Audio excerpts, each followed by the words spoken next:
Hello.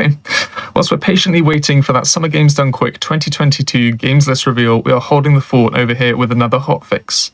For those who are new to this show, this is Going Places. This is the show where we go around the world with games by our side on handheld consoles, whilst heading to distant lands to find region-exclusive game speedruns.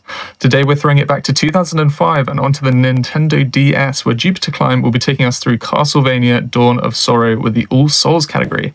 It's allegedly a bit of an RNG fest, so I look forward to seeing what's going to go down. Over to you, Jupiter. Hey, what's up, everybody? My name is Jupiter Climb. And yes, I will be speedrunning All Souls and Dawn of Sorrow today. It's a long category. We're going to be aiming for about 3 hours, but frankly, it's pretty hard to predict. So I'm going to go ahead and jump in. Time will start in 5, 4, 3, 2, 1, go. Good luck. Thank you. I'll definitely need it.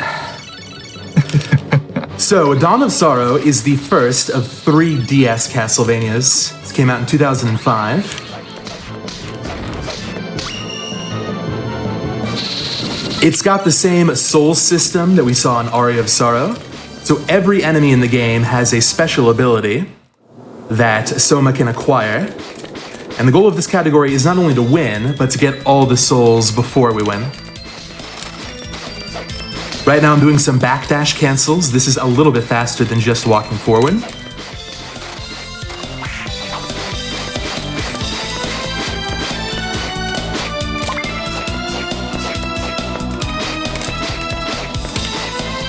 In this room, there's really nothing better than to damage boost through. A lot of enemies here.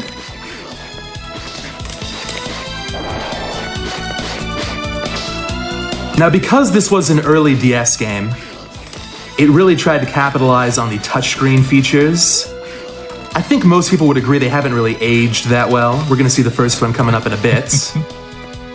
But first, let me go ahead and save. This is not a safety save, actually. I need to set this up for a suspend in a few minutes.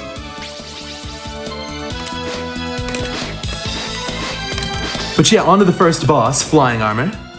We did get a sword upgrade, but it's actually quicker to just stick with the starting knife. It's got quick attack speed.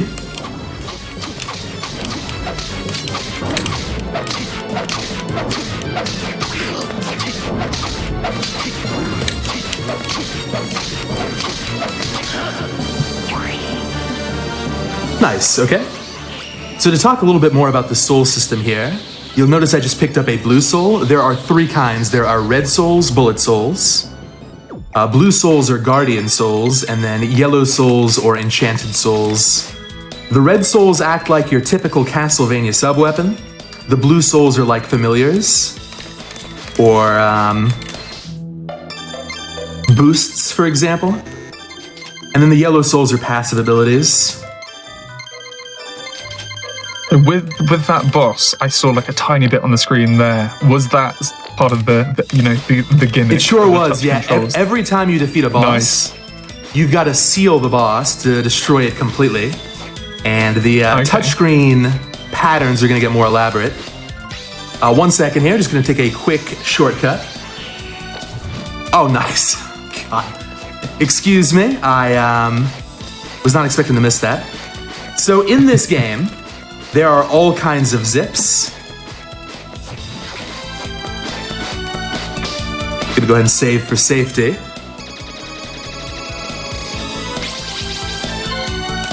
Always got to be safe. Yeah, I think this will be easier to explain after it happens. So all of these movements that you're doing, the sort of the movement tech of going quick, is that like a very big combination of different button presses, or is it quite straightforward? There we go. Yeah, I can show that off real quick. So to backdash cancel here, what you want to do is you turn the opposite way and then quickly backdash and jump like this, but then chain them together as quickly as you can. Anyway, so I just warped way on up to a place I'm not supposed to be. It's actually as simple as it looks. I'm gonna do it again here. When you use a special that brings Soma off screen and then pull up the Magic Seal tutorial, Soma will get reloaded at their current position, which is off screen thanks to the special. So that's a very straightforward way to get out of bounds. Wow, you did make that look incredibly easy.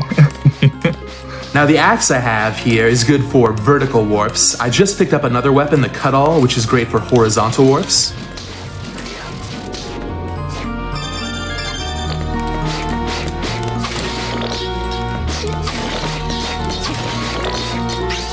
For example.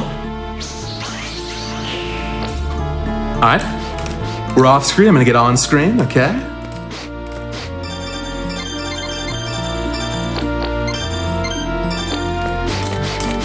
Putting on the talisman for good luck. It'll come off shortly. The reason I set up that save at the start of the playthrough is for this right here. There's a very important item, the rune ring. But the only way to actually get into this room is to suspend and reload. Otherwise, you'll end up warping out of bounds forever. There we go. Nice. And this is going to give us a lot more MP regeneration, which is important. Because actually, in this category, the main way we're going to defeat enemies and bosses is not with a weapon, it's with a soul. So the more MP, the better. I missed a cutscene skip here. This is kind of funny, though. I came in here the wrong way. So I can actually move. Fun. So what, you can just dance? Yeah, exactly. You can dance around the characters during the cutscene. That's great. I love that. Oh, hang on. There we go. Now we're out of there.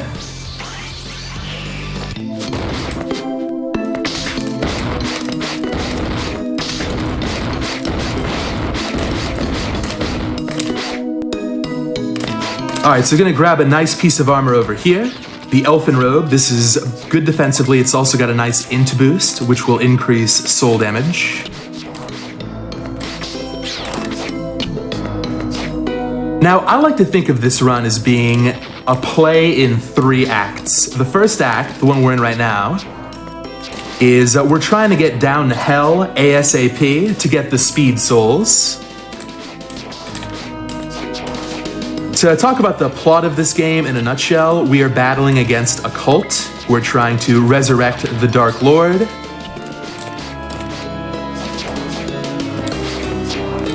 And just the standard things for a Saturday afternoon. yeah. Soma's definitely having a busy day here. And the final area, you actually go down to the abyss. But that takes too long to get vanilla. We're gonna try and take more zip shortcuts. Oh, by the way, I just picked up a soul, an ability soul called the Doppelganger Soul. Now that allows you to have 2 sets of equipment at once, and you can quick swap between them. However, I also have double jump out of the blue. I'm gonna be honest, nobody's really sure why that happens. The current working theory is that because you're supposed to have more ability souls, the game quote-unquote gets confused and tries to make up the difference. So the extra one you're given is actually double jump early, which is very convenient for the speedrun here. I'm picking up more warps for later. You know, believe it or not, we're actually almost at that final area I mentioned. Gonna do another cut-all skip here to press this button from through the wall.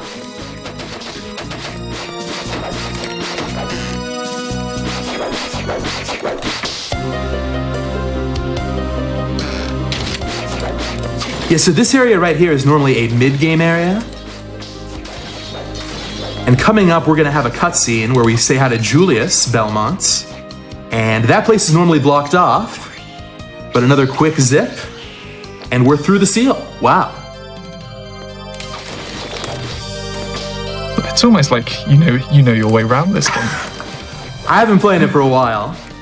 But it really is crazy, you know, I'm a big fan of cool glitches like this where you can kind of totally transform how you route through a game. It's great for glitch hunters, and it's super easy to do. Is that something that you've sort of looked into yourself? I have, or yeah. Is there a big group of people behind it as well? So, we've got a big community as well. This route right here that I'm using is actually the new 2021 any% route. We used to come here a lot later. But so we're really trying to, you know, squeeze any second we can out of it. For example, we used to farm for the succubus soul, which was helpful, but that's totally out of the route now. It's just Soma and his trusty cuddle, that's all we need. Now, I saved there. That's really not necessary, but in case death here goes crazy, wanted to be safe. So yeah, death is guarding the abyss. But we're gonna come back and defeat death for real later.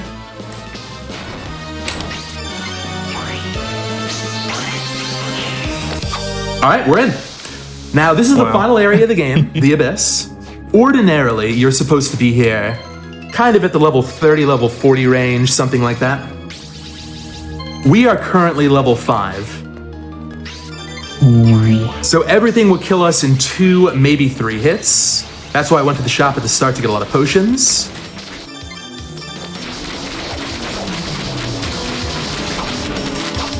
Okay, nice.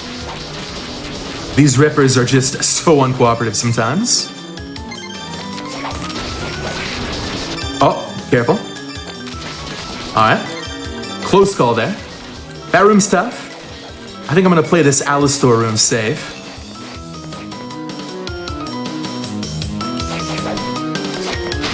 But yeah, some people might be wondering, if the goal of this category is to get every soul in the game, which is kind of like 100%, why even bother going here so early, right? We could just do the game normal, and then come here to higher level. Well, there are 2 souls down here that are extremely important for soul farming. The first one is Black Panther, which I think a lot of people probably know about. It's the fastest way to move around in this game. You just hold R, and your speed increases by like 3 times. It's very quick. But there's another soul here which is arguably even more important.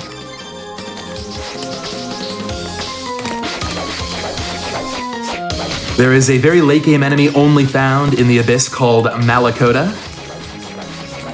And yeah, we'll talk about that more in a second. It's a little bit imbalanced. All right, so final guard, I have no way to get around except the damage boost. Nice. That was a good pattern. Nice.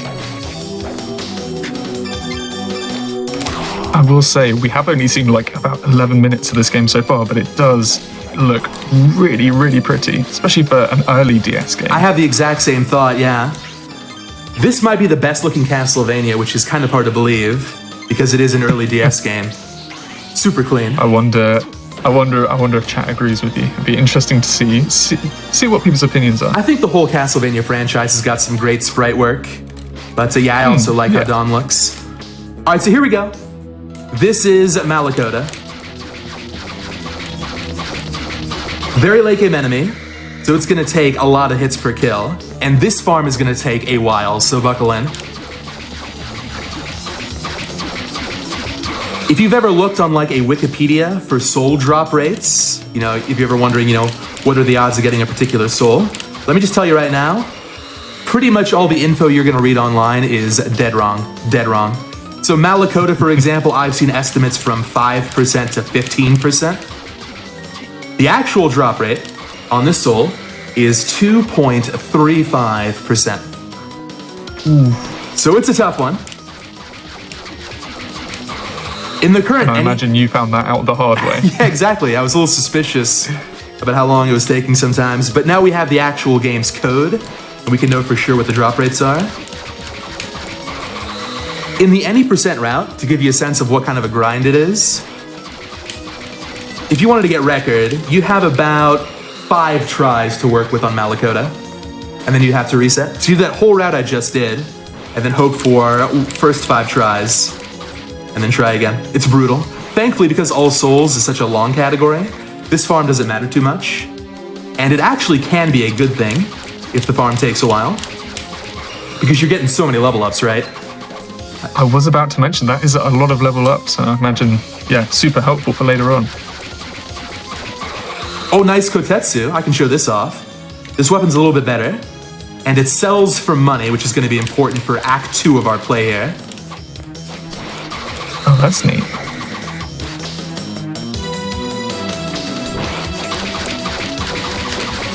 So we're hearing the drop percent for this enemy being, what did you say, 2.5, you reckon? Yeah, 2.35. 2.35. What might we be looking at in terms of other enemies in this game? Does it get much worse? Oh dear, yeah, that's a great question. And sadly it does. This is not even close to the rare soul drop rate. That was actually a really good farm, but that's only part 1. Oh. All right, so there's Malakota. Now I've got to get Black Panther.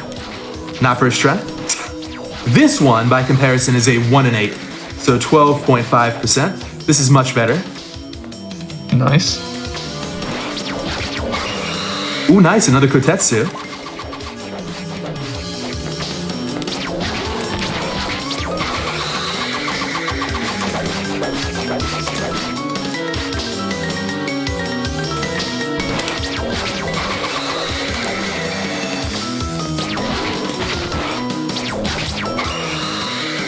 So yeah, we're going to be saying goodbye to Malakota in a few minutes here, so let me just share some trivia.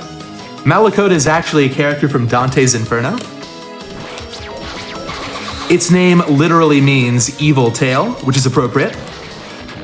You can see, by the way, this attack. If you take a look at the MP bar, it's very strong, but it uses almost no MP, even at our low level. This is clearly intended to be a very late game soul. This enemy shows up in the second half of the final area, so it's not balanced for the rest of the game at all. And we're going to use that to our advantage. I'd say it's certainly a funny looking thing. So it's interesting, looking back after we were talking about good looking Castlevania games, got some people talking about Ecclesia. I hope that's how we pronounce it. Yeah, Order of Ecclesia. That was the final DS game released, and sadly, it's the final Metroidvania. There was a later game, Harmony of Despair, but Ecclesia was the last proper mainline title. So maybe we'll get a new one. That'd be pretty nice. Now, I'm a little bit nervous about my health here. How do I want to handle this? I think I want to do something like this. Bear with me. I'm going to do a backup strat. You can actually zip past the Iron Golem here. A little something like that, nice. Also got a bit of love for Aria of Sorrow, GBA game. That's my personal favorite in the franchise. Really good one. Oh, nice.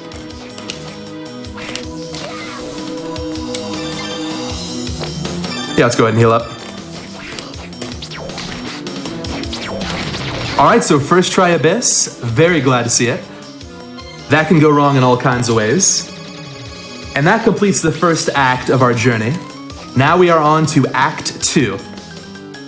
We got the Speed Souls, and now we want to get the Soul Eater Ring, which is a very expensive ring. It's going to cost us 300,000 gold, but on the bright side, it'll double the soul drop rates. Straight up double them. So if a soul drop rate is normally 2%, it'll be 4%, etc. That is not the cutoff. You have to put that back on. Try that again. This tower right here is a long climb. I'm just going to skip the whole thing. There we go. Of course. Nice. And it's Dawn of Sorrow, right? You can kind of go where you want. And it's actually quicker to fight this boss now. This is my favorite boss in the game, Gurgoth. And we're going to be able to show off the power of Malakota here for real. Keep in mind, we're still a very low level. So I'll die in 2 hits here. Oh, what a cute looking boss. Hold that thought, it's about to get a little scary. Oh my. Yeah.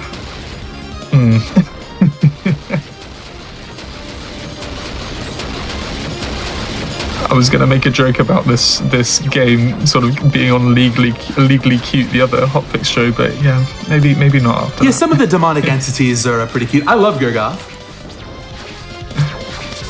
Let's play this a little safe. Go over here. Oh my goodness, I'm seeing some incredible emote combinations with this boss. Very nice. In the chat, I'm loving it at the moment. Yeah, it makes a good pog face, doesn't it?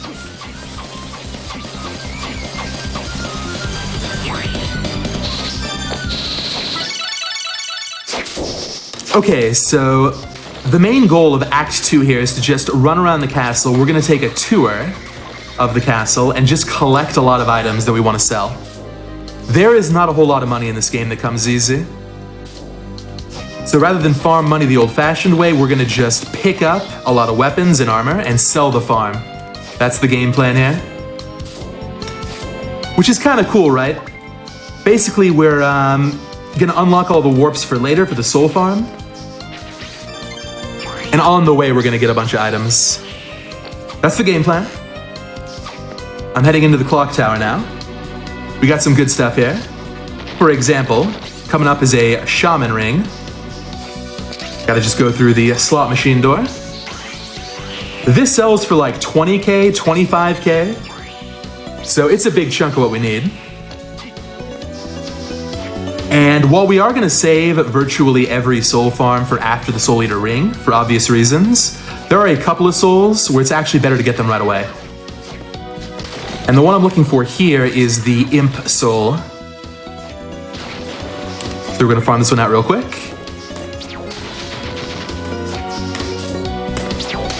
This one's pretty rare, it's something like 2 or 3%. But I can kill 2 with 1 Malakota swing. Is that 2 or 3% with the sort of doubled? Because you said that it's been doubled since getting a different soul. Yeah, so that 2 or 3% I think is the flat rate. We're still waiting on the Soul Eater ring. But you were asking before about the worst possible drop rates in this game. I'm going to tell you right now, the worst overall rate without the Soul Eater ring, 0.39%. I don't know what they were thinking. It's not even one enemy. There are multiple enemies with that rate. So that's one of the reasons why the Soul Eater ring really justifies itself.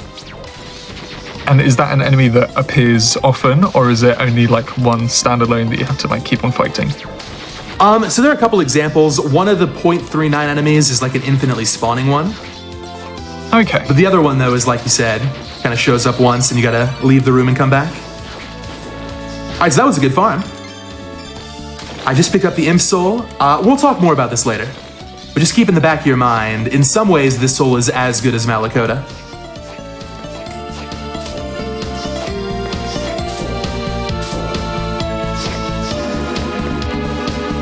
Alright, so I think we made some good progress. Let me take another safety save.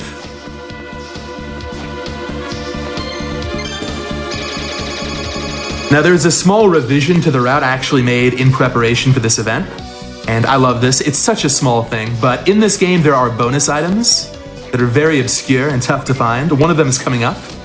They don't do anything ordinarily, but you can actually, of course, a second imp I don't need, very nice. But there's actually an item you can sell here for 2,500, the Konami Man secret item. So that's kind of cool. These are actually in a speedrun route. Let me just deal with this tan jelly. Gotta just crouch right here, and he'll fly towards you.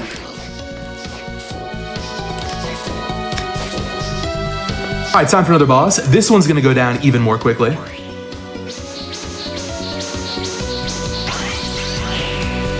Oh, the touch gimmick getting a bit more fancy. Yeah, the seals are getting complicated here. I'm gonna start messing these up, be forewarned. Is that a cover up, or are you being honest? Oh no, I'm being honest. I have lost countless speedruns in various categories to missed seals. Oh no. So far so good though. Nice. I've kind of grown, this is a super hot take, a flaming take. I've kind of grown to really enjoy the seals in this game. It adds that little bit of extra tension. Yeah, I imagine, I don't know how it would be done, because I imagine this game's quite accessible, what with DS emulation not being too hard to come by. I imagine that's quite hard when it comes to emulating, especially if you need to use a mouse or other buttons or something. Oh yeah, let me tell you, doing these things on a trackpad, not so easy, not so easy. But you get used to it. All right, so now we're at the pinnacle.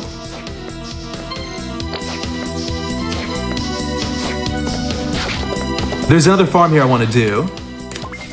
But first, let me take a shop trip.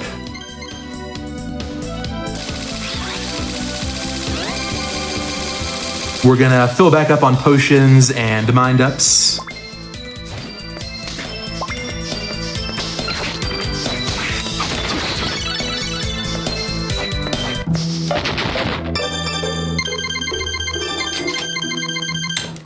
Okay.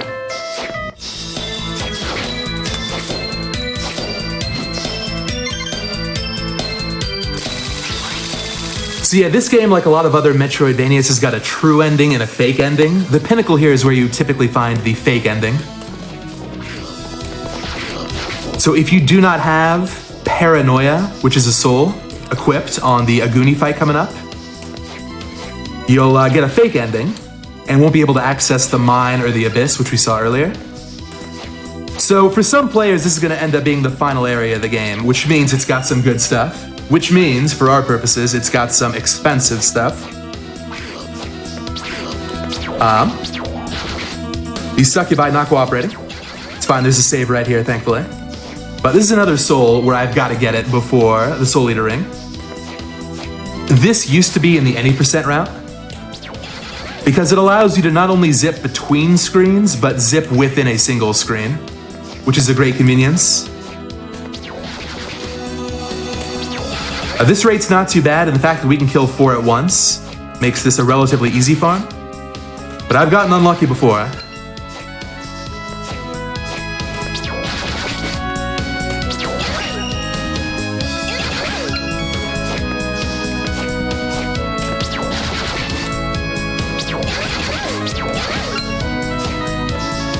You were talking about the fake ending, but like the quickest look of your speedrun.com profile will show that you've run a lot of categories when it comes to this game. Is that a category that is run, or is that generally just part of another one? Yeah, no, regrettably, nobody really runs any percent any ending, right? Okay. That might be an interesting miscellaneous category, and it's kind of too bad because there's a boss fight, which is upgraded Dario, which is only seen in the fake ending. So in every other category, that boss just doesn't exist, which is sad because it's a great fight. Maybe I'll pick that up. It's a good idea. Anyway, we're gonna zip all the way up top to the pinnacle. I just skipped a whole long trip there. Getting a couple items to sell. Gonna zip back through. All right, now I want to get the Durandal, the Lance, and a Mana Prism. The Mana Prism is actually not for selling. I'm gonna need a lot of MP to get a particular item later.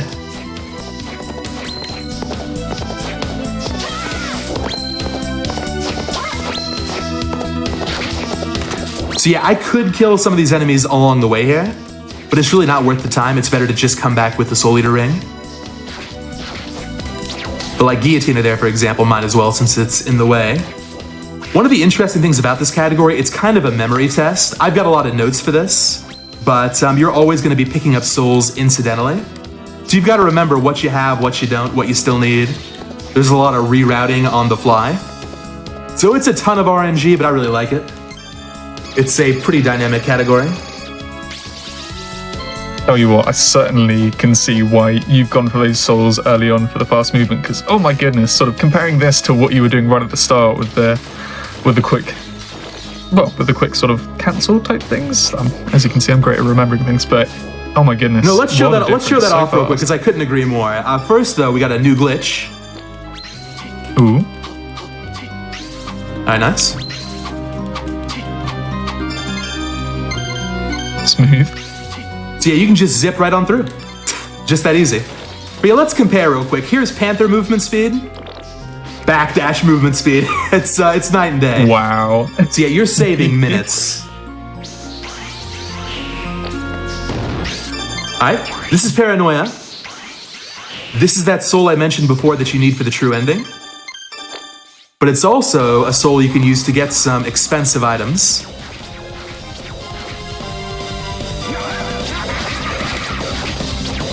Alright, this is good RNG here. Use one more mind up. Oh no, I think I'm one hit away. Oh, that's sad. So the way it works in this fight, Paranoia can wait between 1 and 3 attacks. That was medium RNG. They're not quite the best. Yeah, 1 hit away. Classic. The seals are looking good at least. All right, so yeah, this hole allows us to enter mirrors. Go ahead and put that on with Panther, okay? For example, in this room, I can head into the mirror and get a mana prism. Very nice. More relevantly, though, I can get stuff like Dracula's Tunic, which is a lot of money.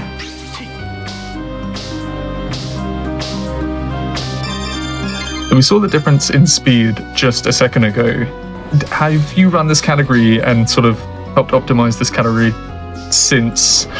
Well, I don't know. What did Roots look like before? Was there sort of that slower movement throughout the run instead of what you now do? Well, I would say that my major contribution to this category was the Malakota strats.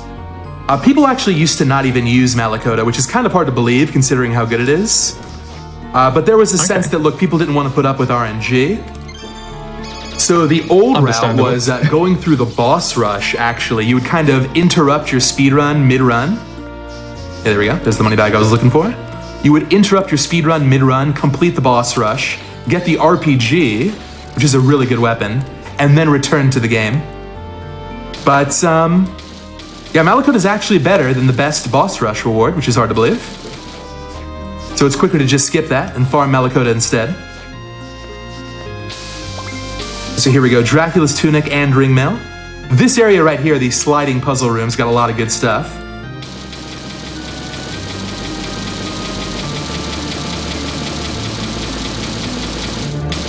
All right, so something specific I need to set up here, hang on. That's perfect. Oh, hang on. That's perfect. That's the setup I'm looking for. See, I'm gonna zip on through. We're gonna get a couple of items on the way.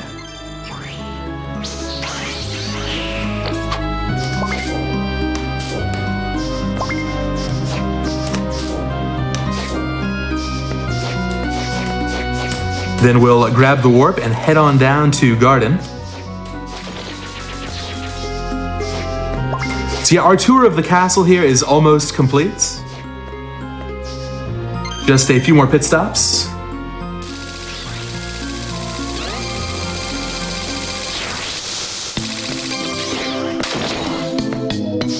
Seal 2 is actually required. I picked up Seal 4 before, which is not actually needed. Just saves you on having to do some zips. But this one you actually need because there's no other way to get into the Malphus fights. Anyway, here's a cool zip. This skips a very long room. Nice.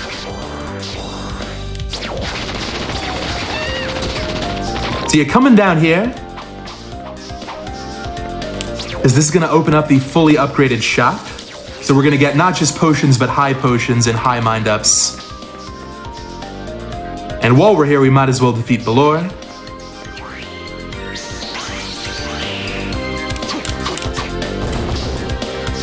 This is ordinarily the second boss in the game, so needless to say, at this point, not gonna stand much of a chance.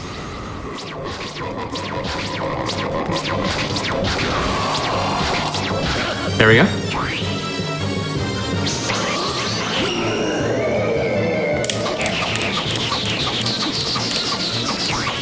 This might be the most annoying touchscreen gimmick in Dawn.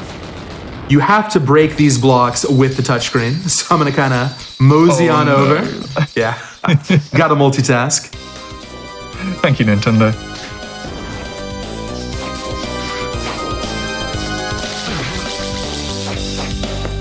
I was going to ask, because there are quite a few zips in here, and I imagine, well, there are certainly some games that sort of don't quite know how to act when zips happen in them. Are there any in this game that the game will sort of like seize up and it will stop behaving how it usually does? Oh, absolutely. Are there any zips that can't be done in a speedrun? That's a fantastic question. To put it in a nutshell, zipping in this game is actually extremely dangerous.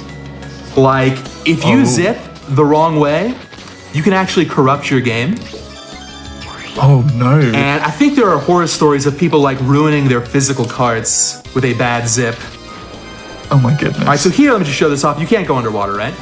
So we're gonna zip on through instead. And this is why we need so much MP. But there's just so much good stuff over here.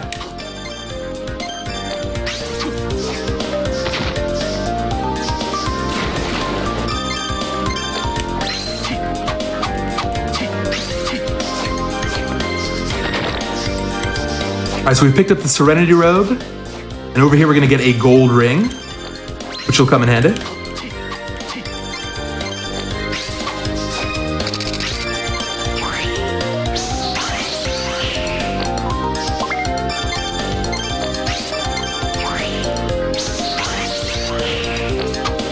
All right, almost done here.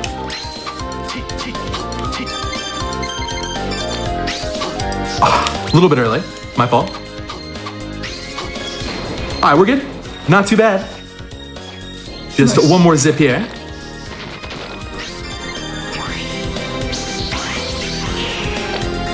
Excellent. Okay, now that Iron Golem, a little bit of foreshadowing for later. One of the toughest farms in the category. That enemy does not go down without a fight. Okay, so So the reason that you're avoiding him on that, sort of going past him there, is because... well, I'm actually gonna need a couple of additional souls that I don't have yet to make that farm reasonable. Okay. If I tried it now, it would just So- straight up take too long. So all of this is sort of part in preparation for different stages that you're going to come back to later on. Exactly, right. Okay, nice. Now here we're gonna spend, let's call it a minute, getting some extra gold. I have the gold ring equipped. In fact, let me double check. Yes, I have the gold ring equipped. And this makes enemies drop a lot more gold. I think the max is like 500 bucks. How did I run on MP? Hang on. There we go.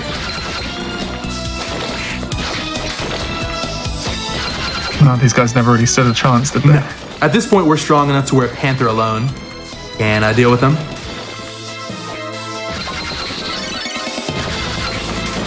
So yeah, this is mostly just for extra potions and mind-ups. In an actual speedrun, like record attempt, I'd skip this at this point. But for a marathon, it's good. So far, though, I gotta say it's a pretty solid start. We're on pace for a PB.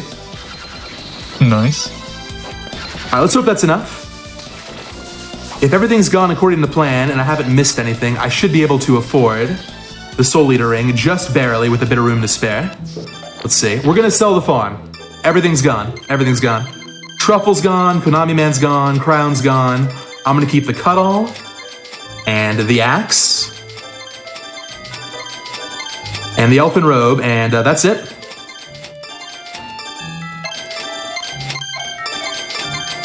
Gotta make sure I don't sell that by mistake.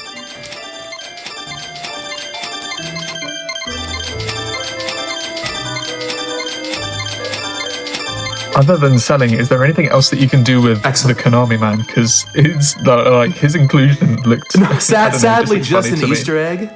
But I'm happy that it's at least worth something in terms of gold. Gives it some kind of Yeah, I purpose. think that's super cool that you can incorporate it into a speedrun. Okay, so we are good to go. Now, I've made this mistake before. I'm going to equip the Soul Eater ring immediately. And I'm actually going to put on the Imp Soul on set B. I think it's time to talk about this. Oh, hey, nice bat. I think it's time to talk about this because this soul is arguably as good as Malakota for this category. What this soul is going to do is while it's active, it'll switch enemy HP and MP, and a lot of enemies in this game only have 1 MP. So I can just run into them with Panther like this. You double check it. And kill them instantly. This is the very first enemy we farm, the Dryad, or excuse me, not the Dryad, the Tree Ant, because this soul will actually increase your MP regeneration. And we had to sell the Rune Ring to get the Soul Eater ring, so this will be a nice substitute.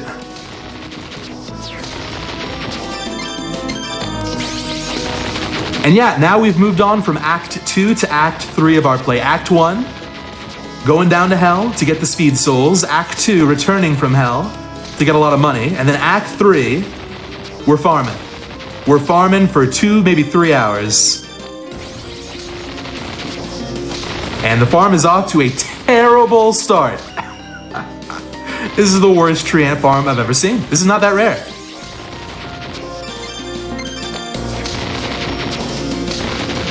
What's the drop rate that we're looking for? This one I sadly do not know offhand because it's never a problem.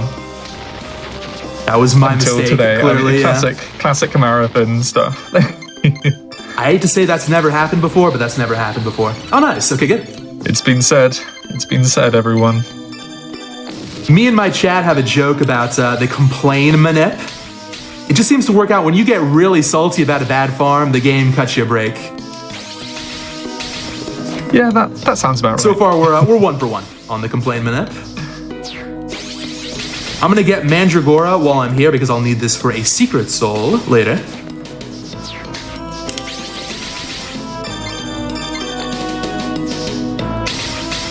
Yeah, that was not too bad. All right, so that's it for the garden for now. Now we'll warp on over to the tower.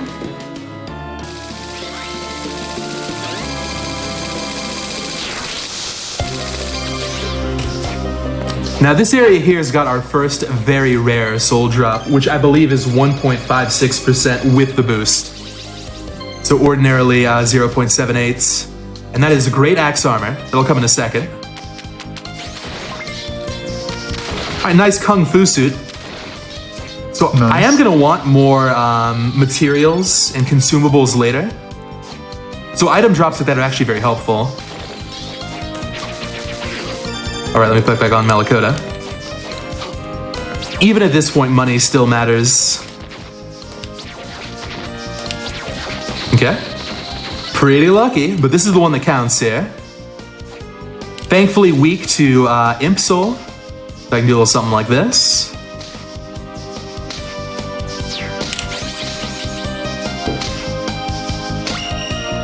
Now, Hypnotics, I'm curious, what's your experience while we're farming here with the Castlevania franchise? I'm afraid to say I think I've had literally no experience with it at all. I've seen a couple of runs here and there when it comes to speedrun wise, but I don't really truly know much about them. But I've got to say, I'm thoroughly enjoying this. I sort of feel sad for this guy. He just wants to show you his big axe. Keep on knocking it out of his hand. You feel sorry for him, I gotta say. Pick up the speedrun. If you lose runs to this guy, I have no pity. This is a brutal farm. But I gotta say, now is like the best time to get into Castlevania. The speedrunning scene is as active as it's ever been. For pretty much every game. Both Classicvania and the Metroidvanias. And the Advanced Collection awesome. just came out, which has all the GBA games. So yeah, very exciting time. Nice. If people are interested in that, whereabouts can they find, well, the community? Well, on any of the speedrun.com pages for the handheld Castlevanias, there will be a Discord link. We all kind of hang out there. We're very welcoming. We want to try and get as many people into this as possible. If you ever have questions or want to get some tips on how to improve, feel free to stop by, give us a shout. Awesome. And if there are any questions from people who are in the chat at the moment, feel free to ask them. That's what we're here for. Absolutely. Especially with this farming. We've got a lot of time for questions. This is downtime the category. Exactly. So that was actually a pretty solid great axe armor farm. Not too bad at all. Nice. Yeah, we're in for a comfy time here. Very good. Okay, only 2 left in this area. I don't think the chat can see it on screen, but I've got my splits pulled up. I can let everyone know if we're on pace for a PB after the split here. That was insane. All right, one more. This one's here is a bit rare. It's a 3.13 with the boost.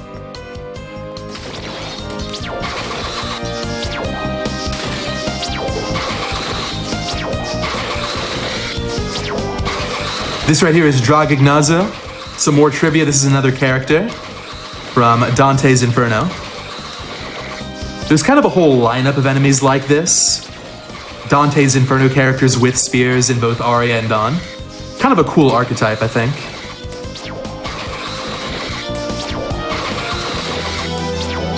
All right, I've got to be the guy to ask that question because I've got a few questions of my own. Absolutely. If the RNG was optimal, like if you got all the souls first hit, every enemy that you needed it from, what theoretically could be the best possible time for this category? That is one hell of a question. I do not know if anyone has done a task for this. I'm sure they have.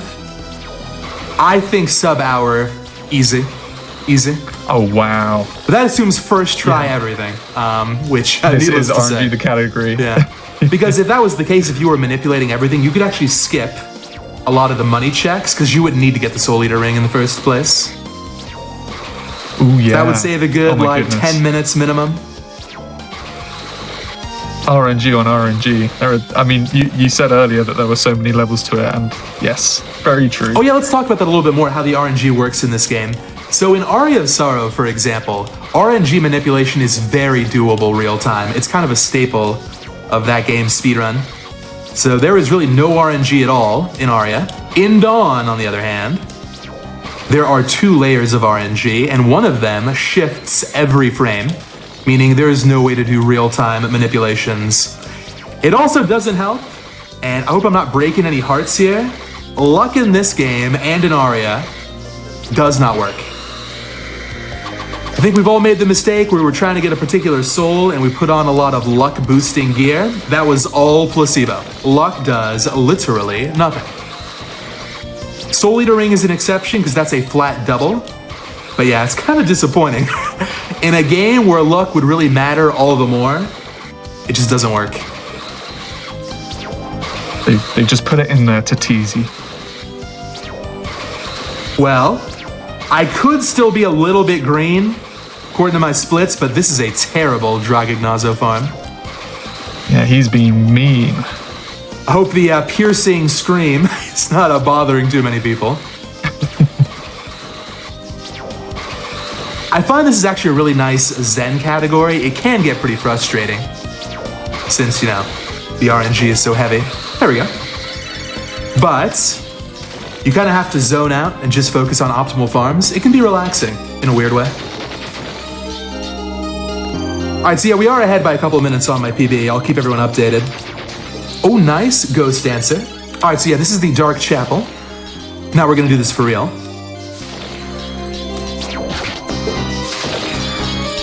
And this is one of my favorite and least favorite splits because it's got the farm.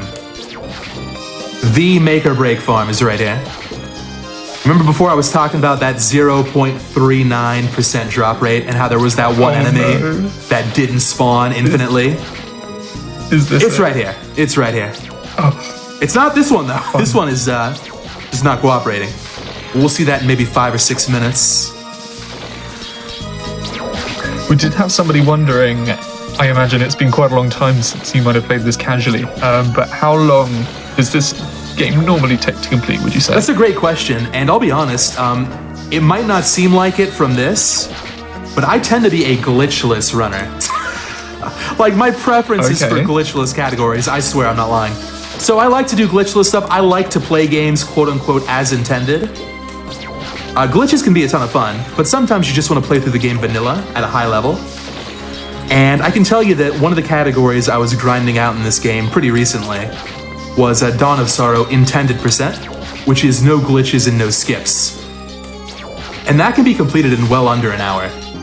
So even if you're doing everything as intended, this is a pretty quick game if you know what you're doing.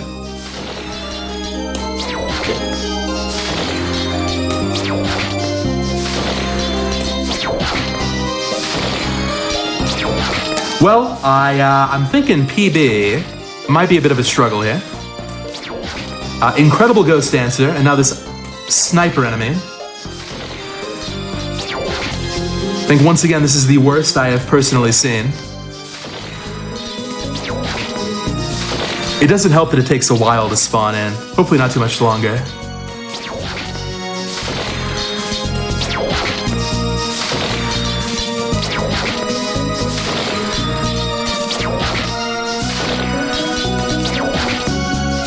Oh my god. Any other questions from the chat? I feel so bad. This one farm is taking minutes. I've got some conversation topics in reserve to pass the time. I kind of don't want to break those out this early. This is enemy number 2 What of the we chapel. got? Okay, never mind. We're good. Like I said, just complain. Nice. All right. Crisis averted. I like this strat here. We did have somebody wondering about, I don't know whether it's specifically this game, I don't know whether it's something that you have facilitated, but if there was sort of, what's the way of getting into this game? Are there any particular guides, any good resources out there? So a lot of the stuff in this game is actually fairly self-explanatory. I myself learned by watching ROM Scout's PB videos. Obviously, ROM Scout kind of invented speedrunning for Dawn of Sorrow. I'm just kind of building on what he started. And I think if you just watch PB videos from the leaderboards, a lot of it's self-explanatory. Some of the toughest stuff is like backdash canceling, but that doesn't even save that much time. That's something you can save for much later on, if you're just looking to get into this. And as always, the Discord is always very welcoming for new runners with any questions.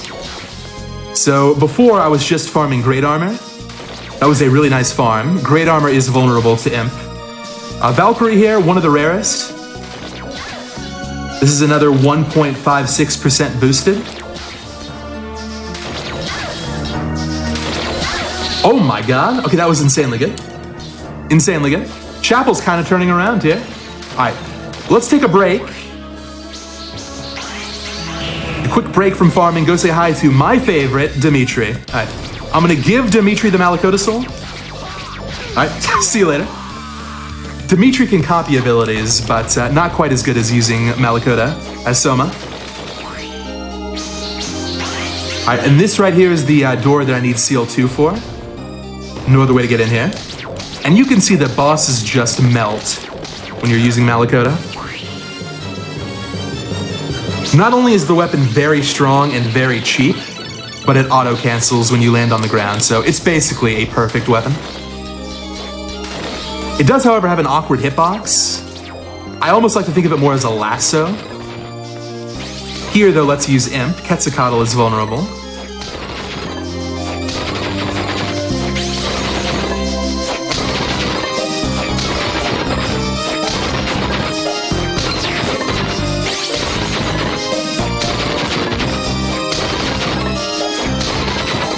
Running a bit low on MP, let me grab some hearts here. Yeah, so I do have backup resources, but I do want to try and hold on to them because every shop trip is pretty, expensive in terms of the time you have to invest. Like, it takes a while. So there's still some interesting, like, candle routing. You want to try and pick up small hearts where you can to save on using mind-ups. That's kind of an interesting part of the route. And it especially matters for stuff like this when you get a bit unlucky.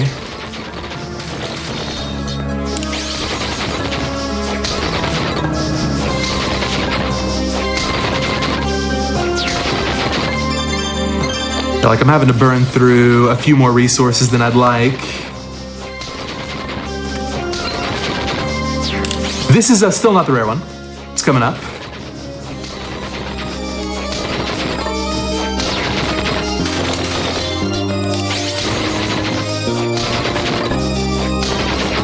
I like how we're being reminded of which ones are rare and which ones aren't, because quite often you see how many times you're having to go back and forth to get this one thing and you think, oh no, surely it doesn't get worse than this. Oh dear. Yeah, so some of the more common souls have been tough to get and some of the rare ones have been instant. So it's been an interesting chapel, I'll say that.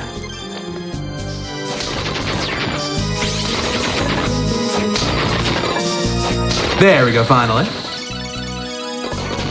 All right, so another pretty rare one coming up. I'll go ahead and save one up.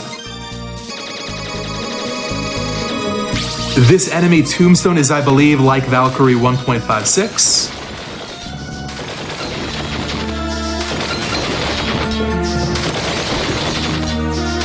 But this one's great because there are 3 candles right here in front of the tombstone. So you're always at max MP during this farm.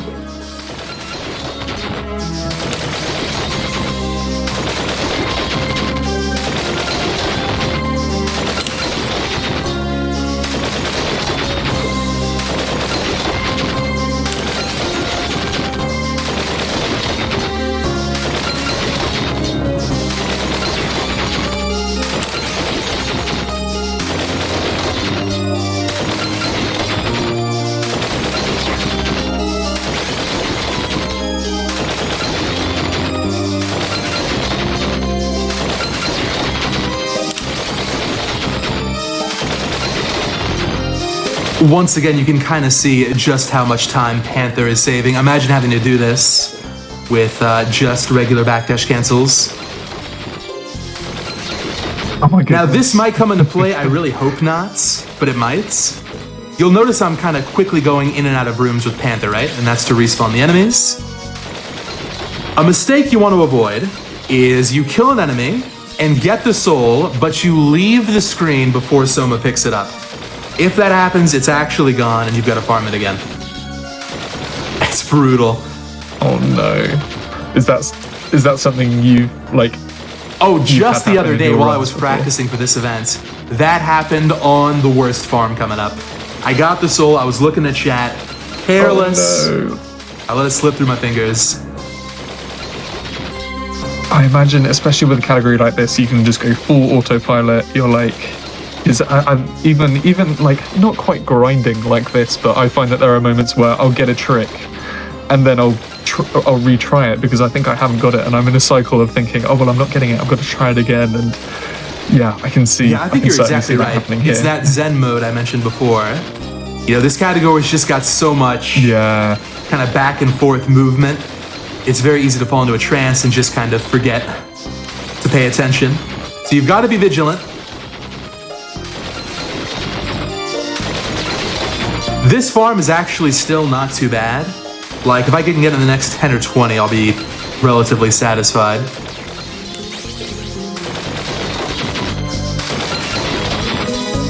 It seems like there's been a big collective agreement from the chat that it has happened at least once to those who have played it as well. Hey, there we go, nice. Just for fun, I'm gonna show this off. Did you know? Oh my god, first try mini double, nice. There is a secret item in here if you hippogriff into the bell. Yeah, a little bit of extra cash. All right, it's time. It's time for the farm. Oh no. Now, there are several enemies in this game, like I said, that have that 0.39% drop rate.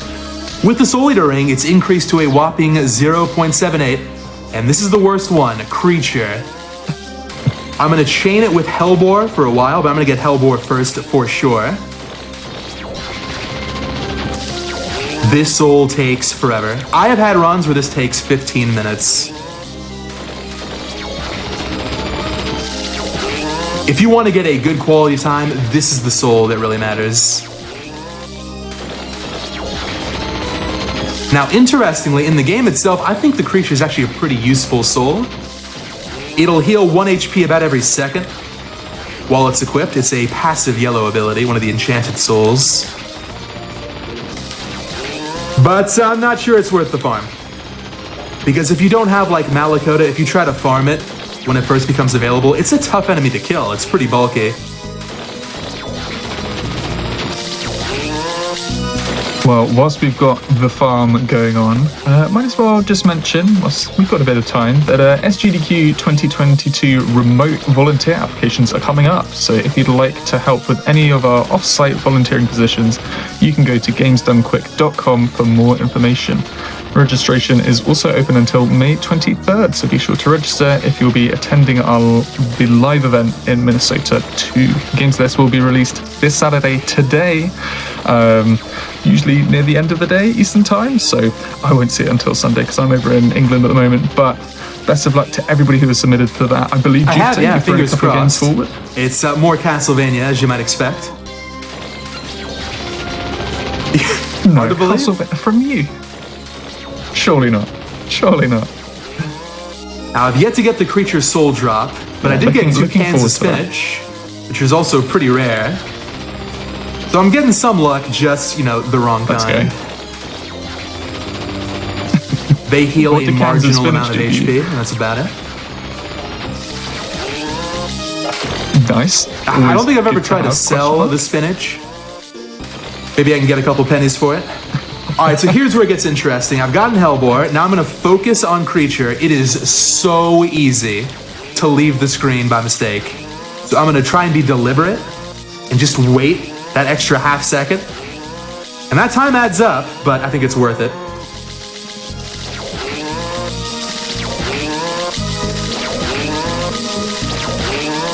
Nice. And do you know what level you're on now? Because we've seen a couple of level ups in the grind for particular souls. And you said it was 1 to 16, or am I? Oh, sorry, 1 to 16 for the level ups. What levels? So for this game you can go all the way up to 99. Okay, I did. No worries. Totally misheard that. We were at the Abyss at level 5, and since then we've gotten all the way up to level 33. So, oh wow, this pace is good, not great. I'd expect we'll end up a little bit over level 50 by the end of the run.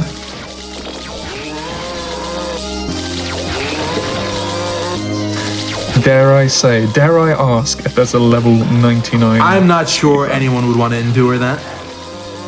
That sounds brutal. Now, one category... I could picture that being a very long... One category I'm actually pretty interested in routing out, it's been on my to-do list for this year, is Completionist Dawn of Sorrow. So that's like this All Souls, but you also get all the map tiles, all the souls fully upgraded, every weapon, every armor, every food piece. Basically, you get a full file, completed file. That would probably take about 9 hours. So would that be a true 100%? That'd be about as close as you could get, yeah. Maybe you could get like 9 of every weapon, but that feels a bit arbitrary at that point. Yeah, I'd say so. Well, incredibly, this farm is still fine. Like, if I was to get creature right here, that would be well above average. So... I'm hearing calls from the chat that we must complain. It's a mixed thing for me, because, I love this game. This is my second favorite game overall. It's hard to get mad at it. Hypnotics, do you have any venting you want to do about this game? I mean, I'm not the one playing it, so I'm not feeling the frustration from, sort of seeing you having to go through this. I do feel a little bit sorry, but again, I can't get too mad because it's a really pretty looking game, and I feel like I would feel your frustrations more if I had played these sorts of games before, but I'm quite basic when it comes to what games I play. I'm going to share a preference of mine. I have done plenty of skill-based speedruns and luck-based speedruns and stuff in between. I kind of prefer a speedrun with that RNG component.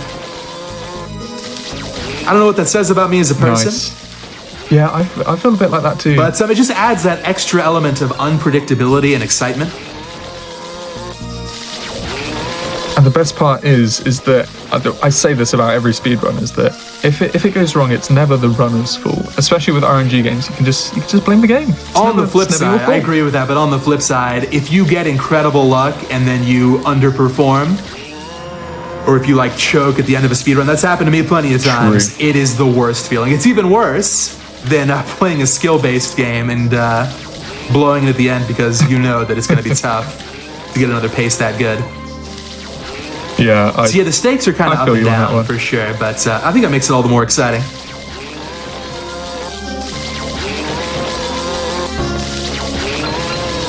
It's nice we're getting a spinach count in the chat at the moment. Apparently that's 4. Let's see if we can get to 9 before the actual soul. Any spinach in chat? Oh, another one. Hang on now. Hang on. Any tins in chat?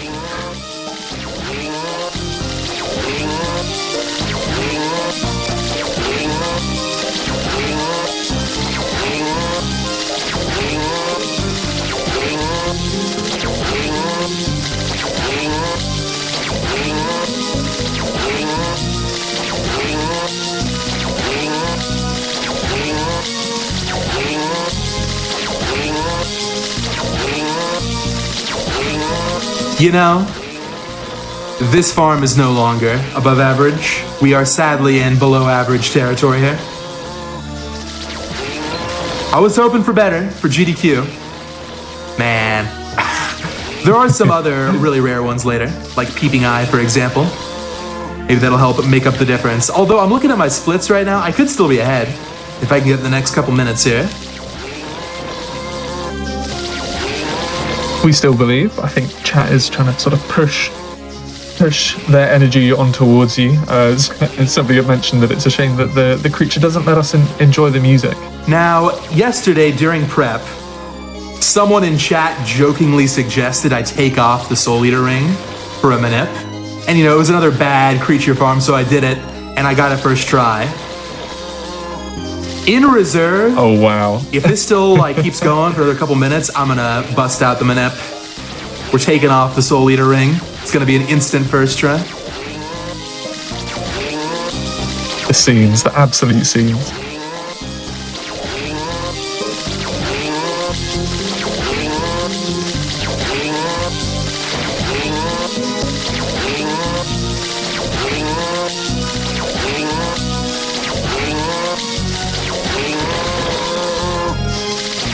So yeah, thank you whoever I believe somebody has gifted a sub to the channel, and hey, that sort of gives me an opportunity to say thank you, because your subs, gift subs, Prime Gaming subs and bits help support these hotfix shows happening, and I think they're a great way to fill that space of time in between Summer Games Done Quick and Awesome Games Done Quick. So once again, thank you so much, and please consider supporting these little shows. I enjoy doing them, and I think all of the other showrunners enjoy putting on their shows as well. And speaking of which, tomorrow we're going to be having PB Precipice on, which is a show about live PB attempts featuring, I believe tomorrow is going to be Twilight Princess, any percent. So if that's your kind of jam, then gotta keep an eye out.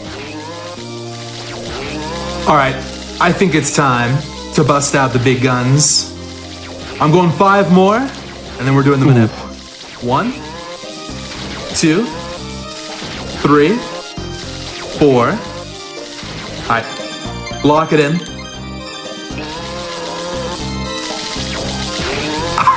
No!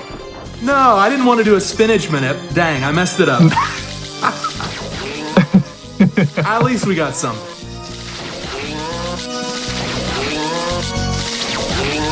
Well, is anyone else getting a little bit salty? Because I gotta be honest, I was just talking about how much I love this game. I'm starting to get a little bit salty. We might be trying a complain manip in the near future.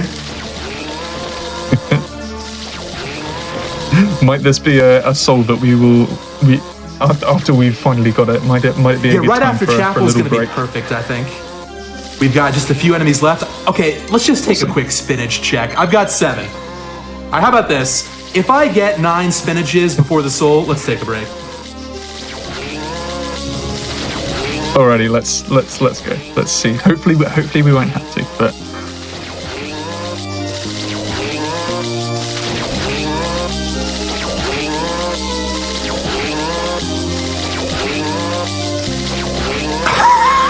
One more. I cannot believe this is happening.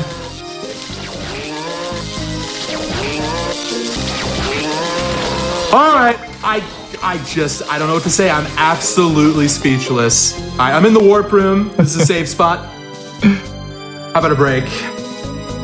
Maybe Creature will cooperate after. yeah, maybe he just needs a little moment. Maybe we need to rest up, have some tin spinach, perhaps, and we will come right back after that. But everybody, we like to take wellness breaks. We like to make sure that we're holding up all right, and we encourage everybody to sort of get up, have a little stretch, make sure that you're hydrated, and we're going to be rolling some music in between this, well, when we'll be back after the pause. So yeah, just jam out, and we will see you very, very shortly.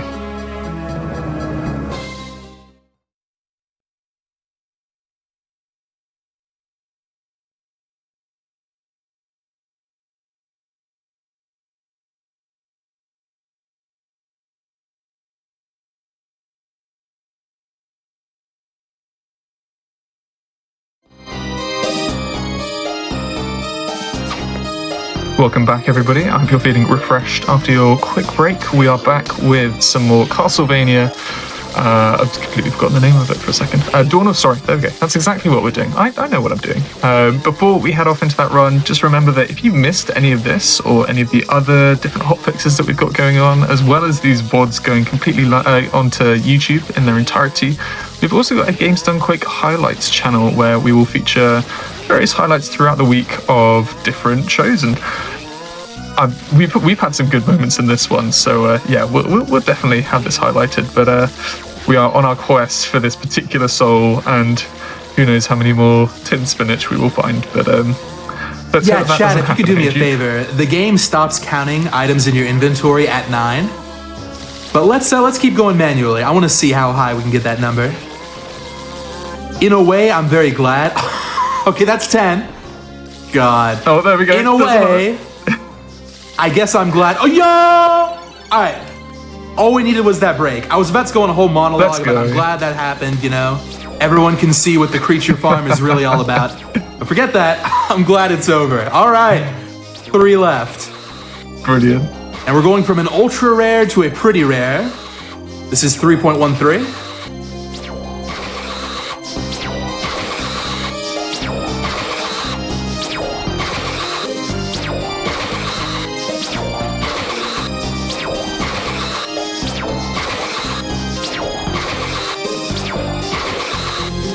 Another Dante's Inferno character here, Barbarissia.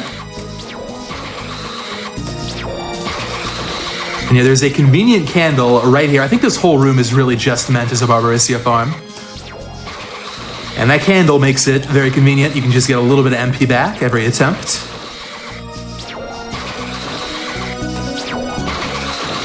So it's going to be this, and then what do we got?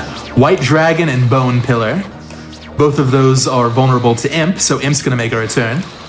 And then we're on to the next area.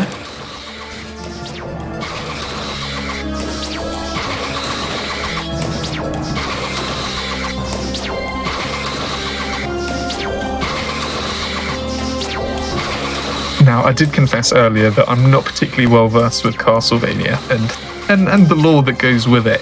Is tin spinach sort of a really deep sort of element to these games that I'm completely unaware about, or is it just one of those items that's you know, just regrettably, this might be, as far as I know, the only game that has tin spinach. But Castlevania, especially these Metroidvania style games, are well known for having a lot of different food items. You know, New York style pizza, cheesecake, vegetables. Yo. It's got a lot of variety. Gotta love a bit of cheesecake. Or actually, you know what? For this one, I want to put on cut all. Something like this.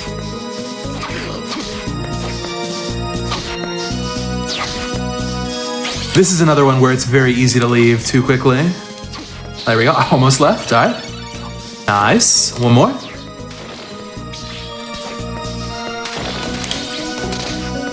Now this one's very rare, but you can kill 4 at once.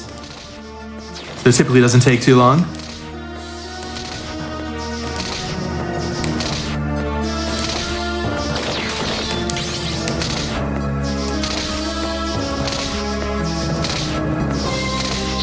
Okay, not too bad.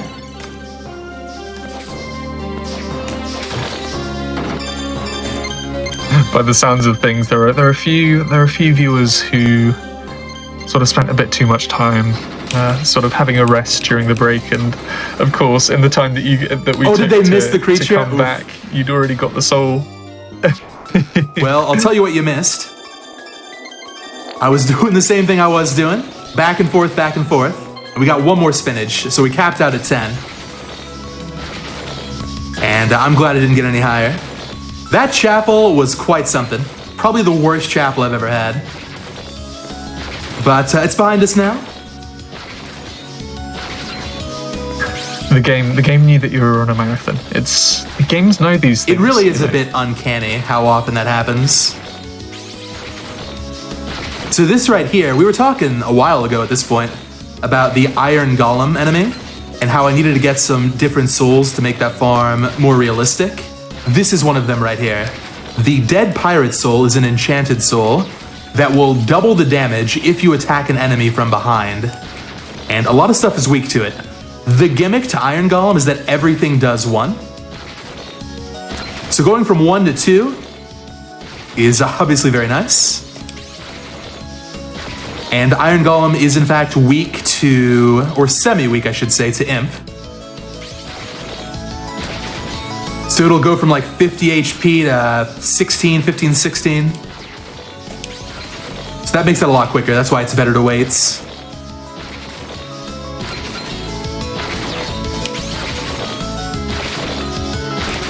Now, a lot of this stuff seems very, straightforward. I'm kind of going left, right, left, right. But whenever you do a farm-heavy speedrun like this, it's really important to optimize your farms. So for example, here I'm trying to get an auto-cancel on the imp attack. So right before I land, I'll use it, and then I'll maximize the amount of time I have. If you do it too late, you'll get hit. And if you do it too early, you'll miss out on 1 kill. So little stuff like that doesn't seem like a big deal. But considering the sheer number of farms in this category, you want all of them to be as optimal as possible. All right, so Cave Troll, we're gonna go back to Mandragora, or not Mandragora, Malakota. And you'll notice there is a boss door right on the right. That is widely considered the worst boss in this game, Rahab the Giant Fish.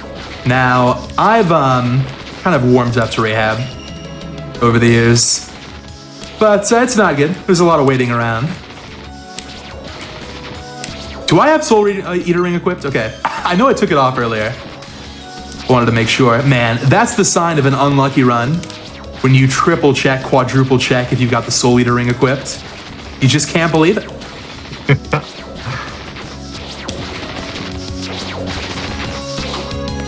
And I'm out of MP, nice.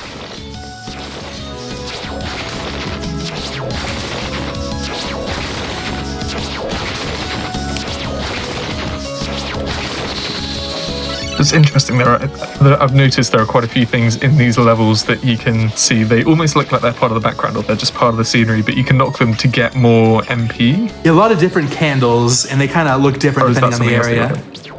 Which is a nice, it's a nice touch, I think. All right, so this is a underwater boss where you can't go underwater. It is certainly a novel concept. I wouldn't call it a good concept. But you're going fishing. You're waiting for the fish to pop up. Then you try to hook the line in. That's it. This guy looks like fun. I definitely want to go on a fishing trip with him. But yeah, with Malakota, not too long at least. Nice.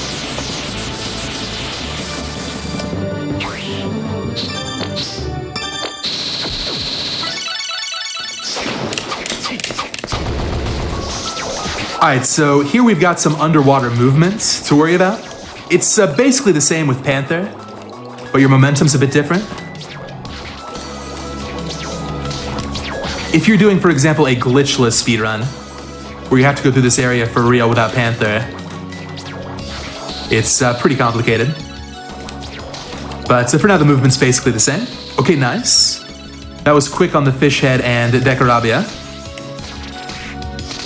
Pretty much everything in this room is weak to Imp. Let me grab that extra mind up.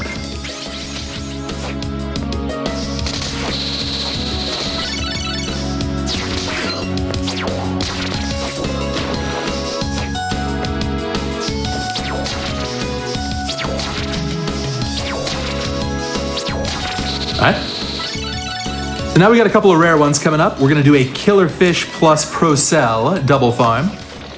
Procell is an interesting ability. It lets you move in water a little bit more quickly, but it comes when there's only a couple of rooms left that are underwater. So I think it was intended more as a New Game Plus soul, because that'll carry over. But the developers thought it was pretty good because it's very rare.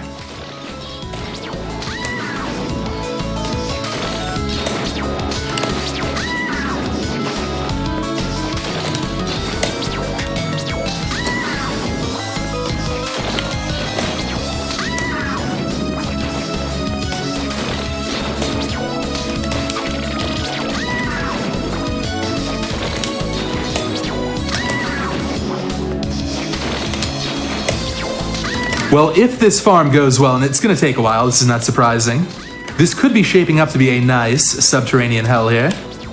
It was a good start.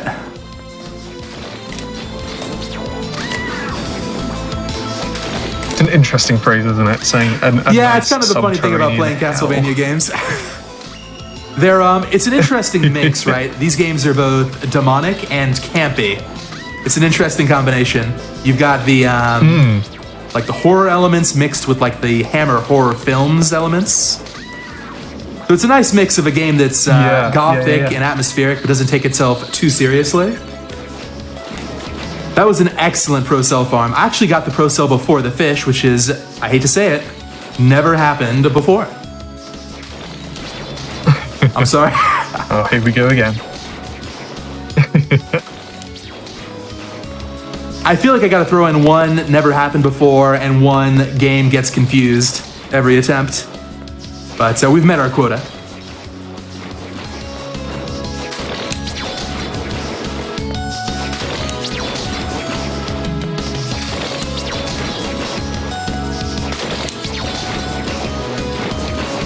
Yeah, you'll notice a very slight improvement. Now when I'm underwater, it's like there's no water at all. That's what the Pro Cell ability soul does.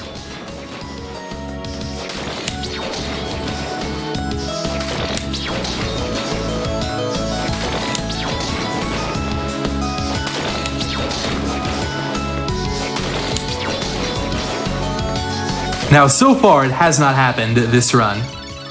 But one of my favorite parts about this category is that, when the luck is bad, when it's rough, it's a tough feeling.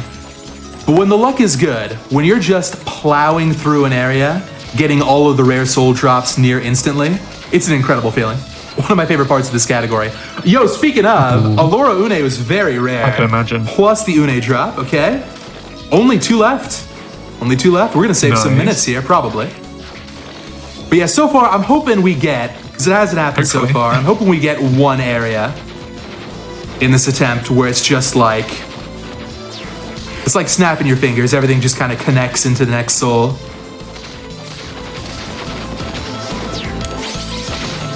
These little sections where it's mostly black and white. Alright, so you'll notice my little imp familiar with the hourglass. When that, I think it's called like spiritual world, something like that. That lets you know the imp soul is active, and whenever the screen is black and white, it means the MP and HP values of enemies are swapped around. So these enemies have like, what, 100 HP, but like 1 MP, so I can just straight up run through them. Now speaking of the bone arcs here, it's a pretty interesting enemy to farm, because the drop rate is very low. It's like 1.17, something weird like that. However, there are 3 parts to each enemy. There are the 2 skeletons carrying the bonehead, and the bonehead itself. Each of those is a separate chance to drop a soul. So I'm killing 9 every time I enter the room.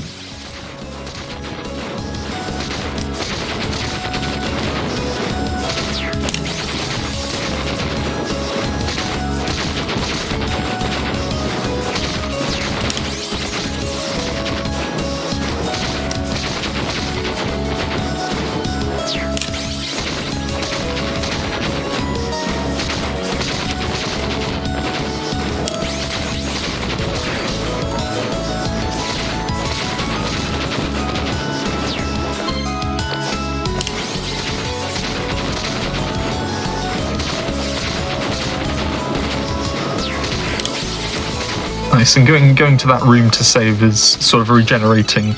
Exactly, yeah. Like your bars at the top left. Whenever you're trying to route in different farms, it's important to see, is there a save point nearby? Yeah, I imagine that's super useful to have, especially for that set. Exactly, yeah. Even at a high level, like we're at now, we're at level 40 already, wow. Okay, that tells you how unlucky this run's been, if I'm already level 40. But even at a high level like this, Imp does cost a lot of MP. So if you can find a room that's close to a save, that's typically pretty convenient. Alright, so it's looking like this is the last enemy I have to farm in this area. This is going to end up being about the same as Phoebe, which is not bad.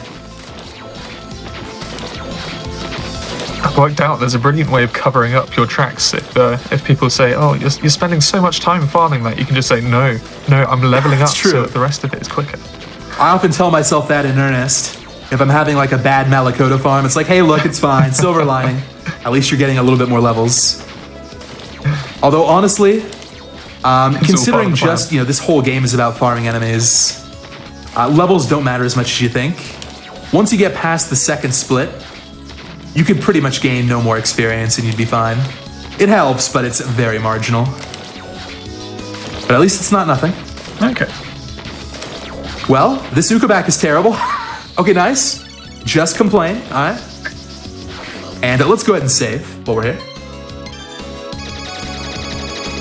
Now, the creature was bad. Everybody got a chance to see that firsthand. But we've got a small chance at redemption right here. There are not one, but 2 souls in the Silenced Ruins that have the same drop rate as creature. And this is the first one, Peeping Eye. Now this enemy is kind of a familiar Castlevania archetype. It's been in these games since, what, Castlevania 1? And in the Metroidvania style games, it typically grants some kind of sight ability that'll let you see where hidden and breakable walls are. And you'd think that'd be a little bit common, since, the game makers would want you to find all the secrets, but no, it's the opposite. They're always hyper rare. In Portrait, for example, that game doesn't have souls, but it has, what is it called? Eye for Decay? That might be Ecclesia, but some kind of equipment piece that lets you see the walls instead. And it's just as rare in that game as any other game. So sadly, for us, that means this will probably take a while.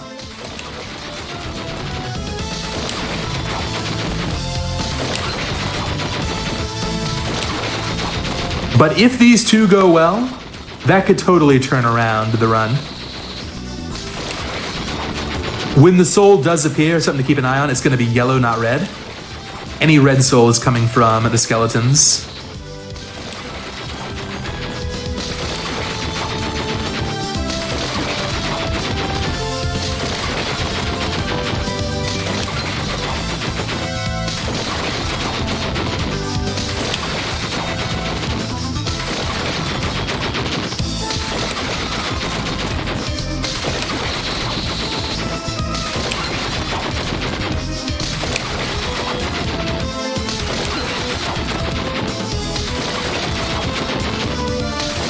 Now, an obvious downside of having to farm Peeping Eye here is it's a little bit far away from the door, but there's really no better location, and on the upside, you're never going to leave the screen too early.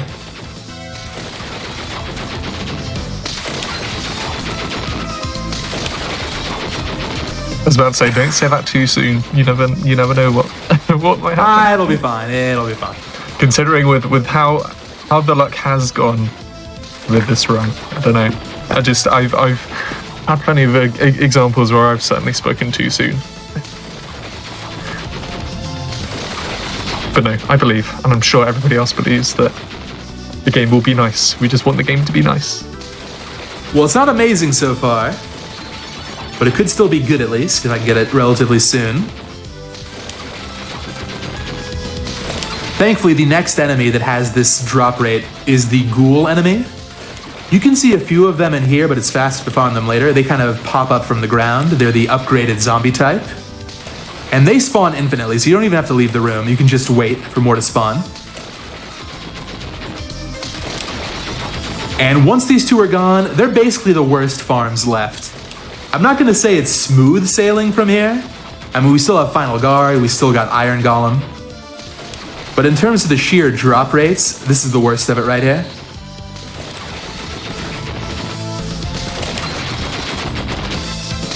Somebody's wondering what else does the eye drop if it does. And not to my knowledge, I think it's else. just the soul in this game. Okay. We've also got somebody else wondering, what is the most pain in the arse soul? So that's a good question. I mean, creature has got to be a contender, right? Just for the soul drop. But Iron Golem is one of the more involved souls to farm. Because it's not just head back, left, right, use Malakota. I was about to say, you can give creature some credit. It's true. It could be right worse, right? It could be like in the middle of a long room, for example, kind of like this. But I actually like the Iron Golem farm. Having a kind of a skill-focused farm is nice. So I would give it to Creature. It's that perfect combination of impossible to get, easy to leave the screen, and it has the annoying death sound effect. It's just terrible. Speaking of terrible, this is not going great. I'm about to bust out the emergency talking points. I was about to say, or cracking out the, getting rid of the, was it the ring that gives you? Oh yeah, the Soul Eater ring. Bit of manipulation there, maybe. I'll tell you what, if we get to the 36, if we get to the 1 hour 36 minute point, I'm gonna bust it out.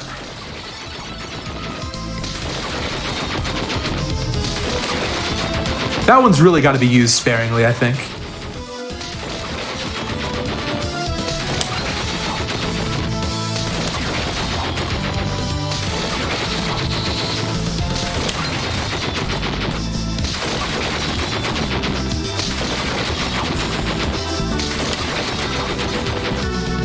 You know, it makes you wonder. Why did the developers, I love Konami, I love this franchise, why did they do this? Why are the drop rates so low? I mean, one might argue replay value, but I think it takes a sort of a special someone and a very, very persevering someone to go for all of the souls, especially in a casual I've often quest. said that in speedrunning, persistence is the most important skill to have. And, well, this category, it's literally all about persistence.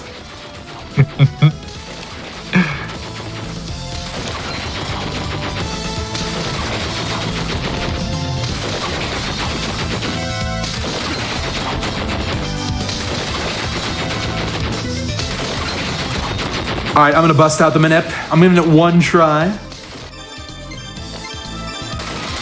Nope. It's over. I think the game might have caught on there. It knows your tricks now. All right, so at the 1 hour 37 mark, I'm gonna bust out the first emergency talking point. Hypnotics, get ready. I'm gonna ask you a question. Ooh, I'm ready for it. I'm ready. Oh my god. Where is it?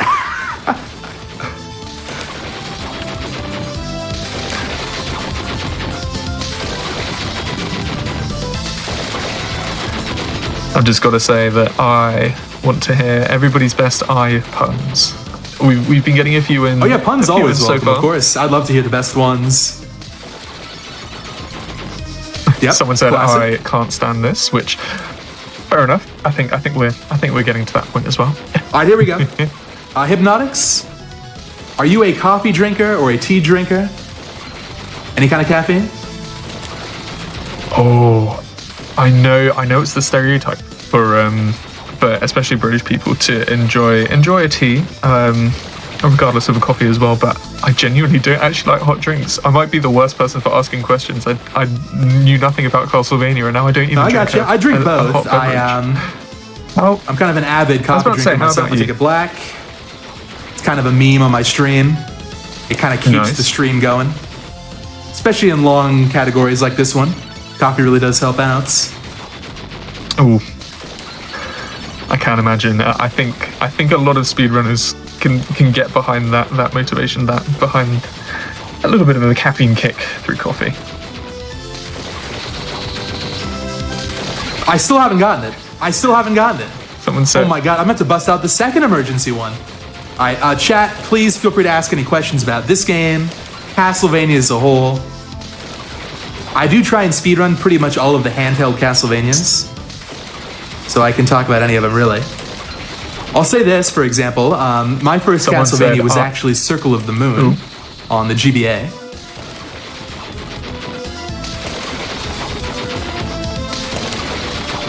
Nice. Somebody said that I am out of puns, which, yeah. This is I don't think this quite works, but they put unbelievable. But I'm struggling with that, I'm afraid. It might be better in text rather than reading it out loud. What do you call it? A fish? Yeah. What do you call a fish with no eyes? What do you call a fish with no you might have heard eyes? this one before. Nice, yep. A fish.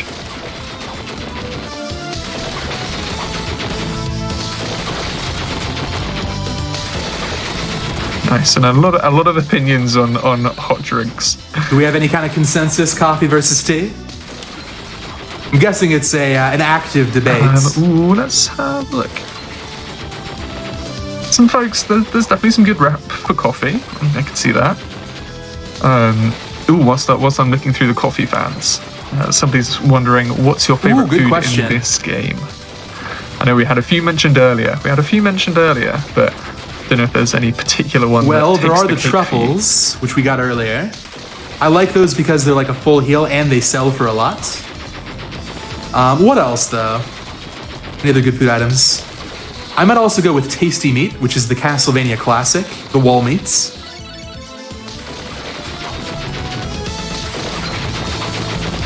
And maybe runner-up would be like cream soda. Ooh, yeah, that does sound good. Someone is wondering whether you have played any of the 3D Vanias. I just got into Curse of Darkness for the first time earlier last week. I somehow missed those games growing up, but it's incredible, and I'm looking forward to kind of getting into those more. I think they really did a great job translating the 2D Metroidvania experience into the third dimension. Those games have got some great combats. And great music as well, but it's Castlevania, so that's a given. Oh, yeah. I mean, I know I said that I had little to no experience with Castlevania, but the bits of music that I've heard sort of scattered around the internet, yeah, I can most certainly vibe with them. And actually, speaking of which, somebody wondered what your favorite part of the soundtrack was. I think my favorite song is probably Wizardry Lab. But I also love the boss themes in this game as well. You don't get to hear him too much in this category because Malakota just puts in too much work. Goes by too quick. But they're really great. Do you want to hear something a little bit sad? I mean, if you're... I would love to. If you're up for sharing, maybe, I guess. Yeah, go on then. Act as a catharsis. So... Alrighty. This is the first enemy of Silenced Ruins. I'm looking at my notes here. It's Peeping Eye at the top of the list. We've got like 10 more after this. I'm also looking at my splits. I am already behind 30 seconds on my splits, and I have not gotten a single soul drop. So yeah, this is bad. This is not good. This is not that snappy... flows together well kind of split I was hoping for.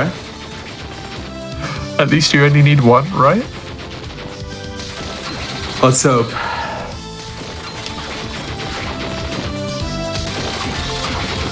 Alrighty, we've got somebody wondering what your favorite Castlevania plot is. One thing that I did do before sort of having this run on is I did take a brief look at the Wikipedia sort of plot for this, and as somebody who doesn't really truly know all too much about the Castlevania games, I was like, wow, okay, this is certainly quite an established universe and quite an established series, so there's probably a lot that I'm missing here. Did you just get the soul? Hey, let's go. So shout outs to the Castlevania lore for making that possible, that soul drop. Well, I said before that what I like about these games is they're a nice balance of horror and camp. This game really goes, I'm going to be honest, way too far in the direction of camp. It's impossible to take it seriously. I love it, but it's bad. I think overall the best balance, Soten's a contender, but I think my favorite story overall is actually Arya's. Because it really does have that gothic vibe. The game can feel very scary at times, but it's also kind of ridiculous. You're in an eclipse. I mean, it doesn't make a lot of sense, but it's very cool. And yeah, it's got a really interesting plot twist that I won't spoil. But as far as unique Castlevania storytelling goes, that's one to play. All right, so here I'm doing a double farm. I need the Skelerang Soul and the Gorgon Soul. Typically, you get the Skelerang first.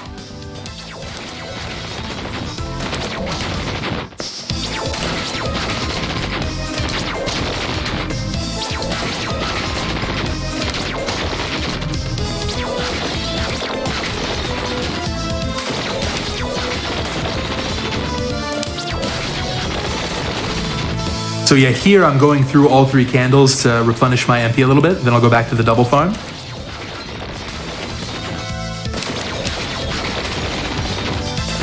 Alright, I'm just having a little scroll through, and somebody's saying that they're finding this speedrun very eye-opening when you were going for that soul. That one was late, but very quality. Nice. Yeah.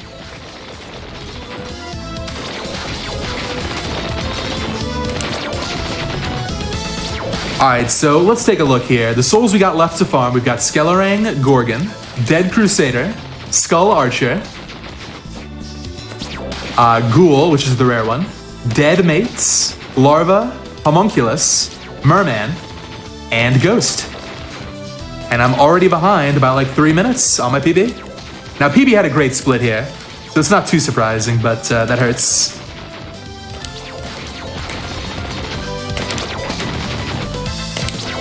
I still do believe that sub 3 is possible, but it's gonna take a pretty nice finish. We're gonna need 1 or 2 of those golden splits to bring that possibility back into focus. And this is not one. Now, overall, this game's got a lot of souls, and I think the soul balancing is actually not too bad. Like, if you're playing a randomizer for this game, all the Castlevanias have randomizers now, which is very exciting. Pretty much every soul has some use. You're not going to see it too much here because, you know, Malakota, we kind of cheated our way to the end to get that early. And this makes a lot of stuff obsolete. But I do love the soul system. It's great for replays, adds a lot of variety, and a lot of potential playstyles. It's a really cool system. If Castlevania makes a glorious return, and I very much hope it does, I'd love to see something like this again. There are just so many different ways to play.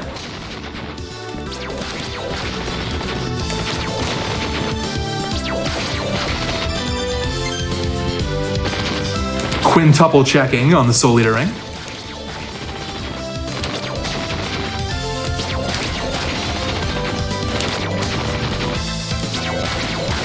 You're nice. Okay, we got some milk. All right. Will we have another spinach situation here where I get like 9 milks before I get the Gorgon Soul? You can never have too much milk, right? Hey, look, it's healing. Although at this point I've got, what, 612 HP? Yeah, that's probably going to be enough. All right, nice, finally. There's 1. Now I can focus on Gorgon. And I also want to focus on MP a little bit. Ooh, this is a brilliant one. Which Castlevania character would you invite over for dinner? That's a great question. I love that. Well, I feel like if you wanted to answer that question, you'd have to weigh company with safety, right? Because a lot of these people are a bit scary. You would not want to invite over Dracula. I'd be hesitant to invite over Alucard. Even Soma, you never know, a little unpredictable. So I'd probably go with Hammer. Hammer seems pretty chill to me. Might be able to hook me up with some good deals. And are they someone, if you went out for dinner with them, would they tip the waiter or waitress? Hammer, after? I have to imagine. Seems like the generous type. That's always good to hear. Alright, well, good news. We're actually making some headway here. Ooh.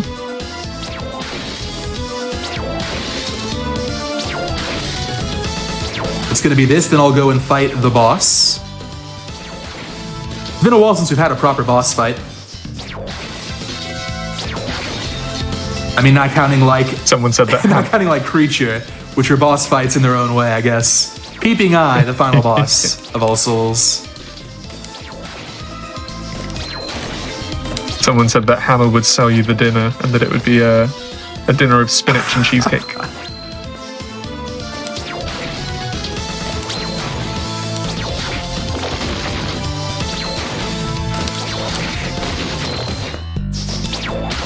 Now, I don't think the Dead Crusader is all that rare, although frankly, this is not one I've memorized. Let's go ahead and use a mind up here.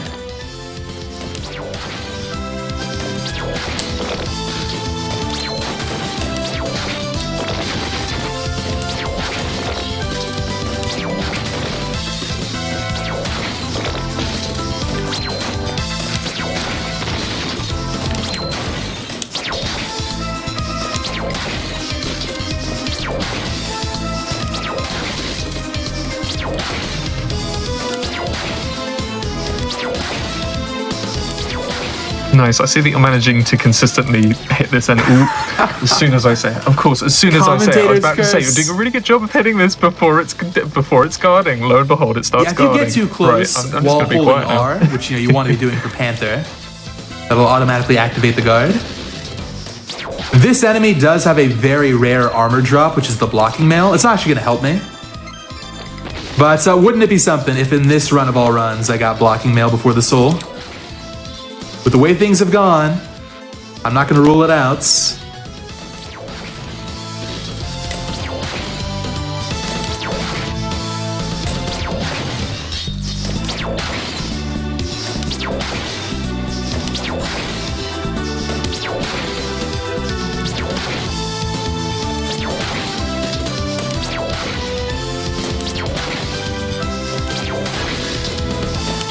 You know, it's a little bit early, but this split has obviously taken a very long time. So why don't we talk a little bit about, what the whole point of getting all souls is. It's not for nothing. It's not a totally arbitrary category. The game actually gives you a reward if you get 100% soul completion. And that is the Chaos Ring, which effectively, or essentially, gives you max MP all the time. So whenever you use a spell, your MP bar will fill up almost automatically. So it's kind of a cool reward, and that does transfer over to New Game Plus, where it's most useful. I did not think that I would hear about a Chaos Ring today. Chaos Ring is something that I have found in one of my speed games too, which is interesting because it's nothing like a Castlevania game. Which one is it, out of curiosity?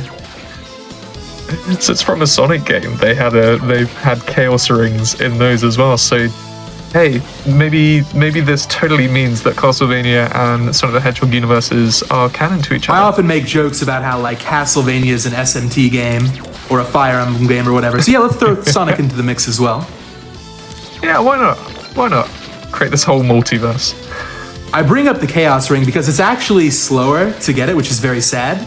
It's such a cool 100% reward, but you're already such a high level that the final boss goes down in no time flat. But for the sake of the stream, I'm gonna get it anyway. And that'll be confirmation we've got what we need. Done. So yeah, this will be a Chaos Ring included playthrough. I cannot believe I haven't gotten this yet. This run is so bad. So bad. Come on, game.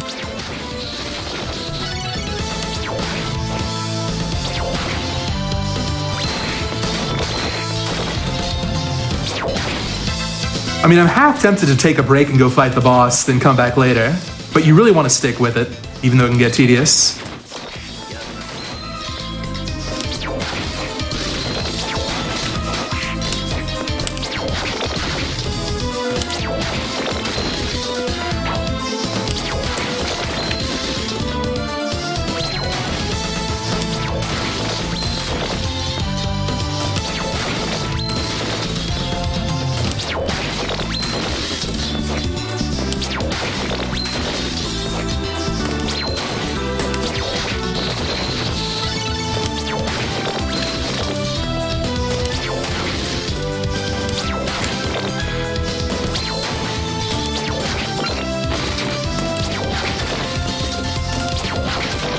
So when the time finally does come, what color are we looking for when it comes to this soul? Because we've seen some. Oh yeah, good question. There. I know that we've been collecting a blue one in here as well from the other. Yeah, I should have pointed that out. The skeleton archer soul is blue. That's a duplicate. This one's going to be yellow, so it'll be very easy to identify. And then the bat's on top. If I happen to hit one by mistake, that one's red. So in this room now, you've got all three colors, so it's easy to tell them apart.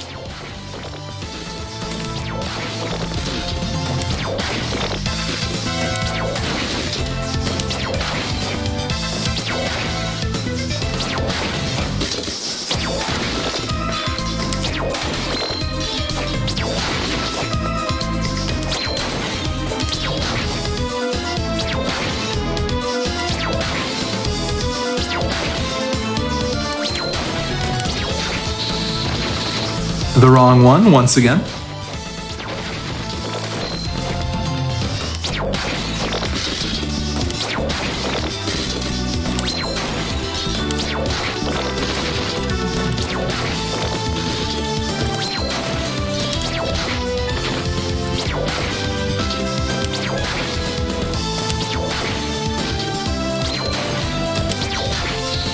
Okay, oof.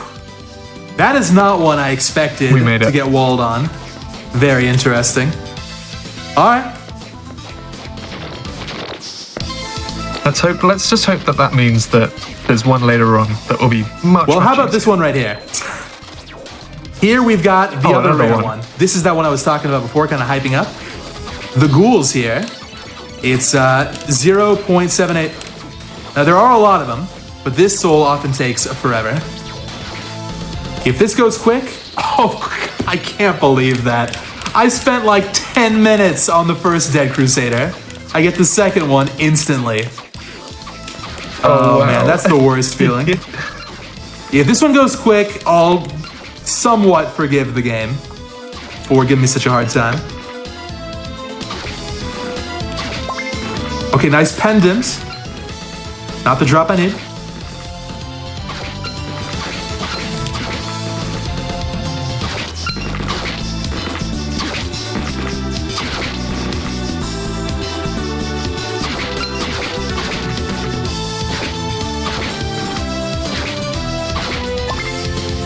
Okay, I've gotten every drop except the correct one.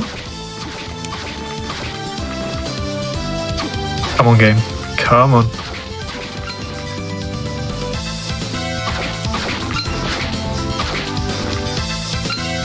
God, I'm just thinking you could play a very lethal drinking game with this category.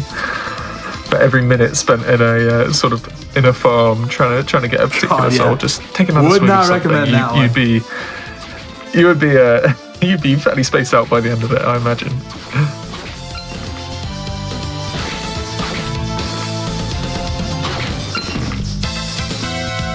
See, I forget the exact number, but on average, this is like 1 out of every 120, something like that. At least this is a room that you can stay in, that you don't have to sort of keep on going back and forth between different doors. Exactly, yeah. So this is a good spot for it.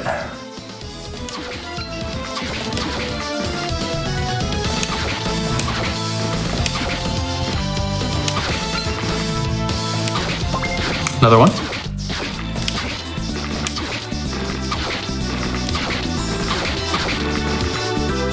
Just to mix things up, I can use imp here as well.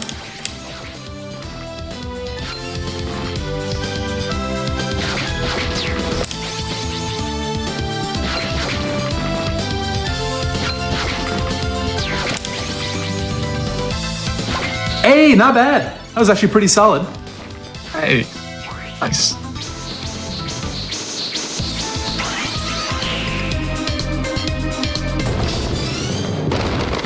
All right, so any guesses on what I'm going to be using here on this fight? Incredibly, it is indeed Malakota. All right, nice boss. Who would have thought? Now this does give me the ability to fly, and normally this is the first flight you get in the game, but so we got Hippogriff early in the Abyss. So we're not going to see this one much.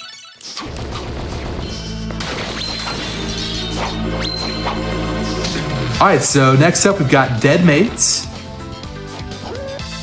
And then we're actually going to head to an optional semi-secret area.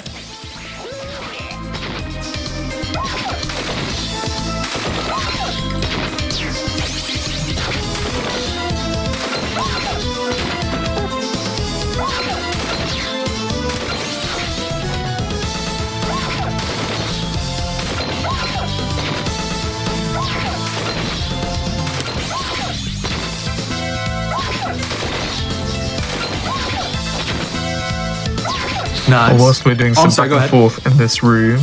Oh, nice. I was about to say it as soon as I say it.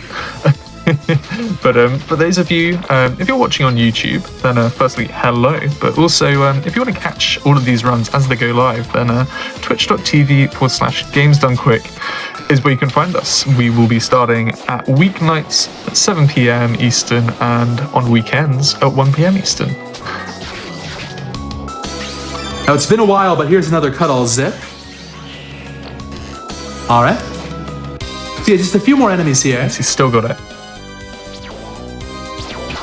I could choose to farm Iron Golem here. There is one coming up. All right, hang on. I gotta get this.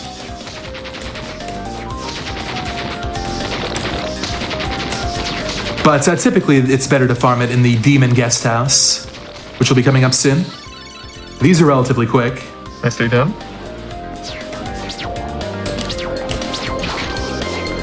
I'm gonna pick up this Bloody Stud for more money.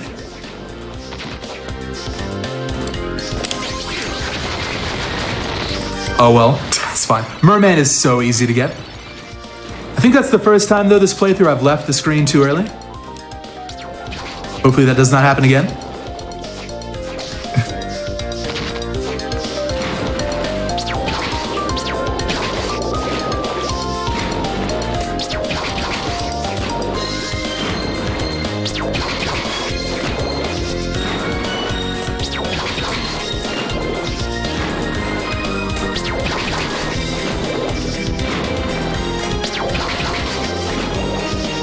By the way, I see on my splits here, we're getting around the 2-hour mark. If we wanted to take a break, there might be a good spot coming up, just let me know. If not, there's another area I can clear out first. Yeah, just however you feel like the run is going. You're welcome to. I'm thinking we can probably get through Garden in the next 10 minutes. Okay, yeah. Let's go with that. I think this is going to be it. I think this split is going to be that perfect, crisp split we've been waiting on. Everything's going to be like 20 tries or less. It's going to be a good time. Let's go, let's hope so.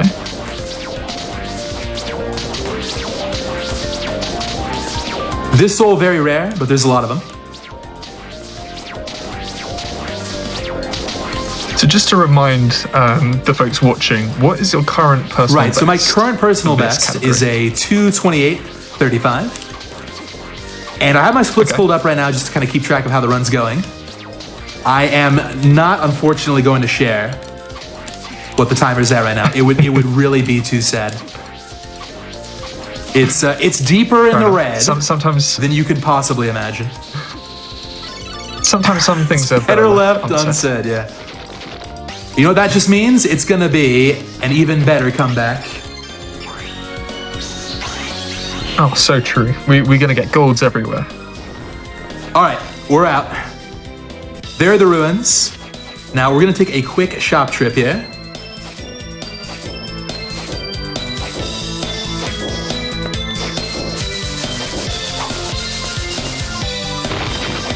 And then it's on to the garden. All this farming. That guy's got to do some shopping here and there. We all know that. That's what I got to sell. I got 9 spinaches to sell. They sell for 50. You know what? Let's hold on to them as a memento. I get rid of the falchion. That should be enough money. Okay. And yeah, let's definitely save.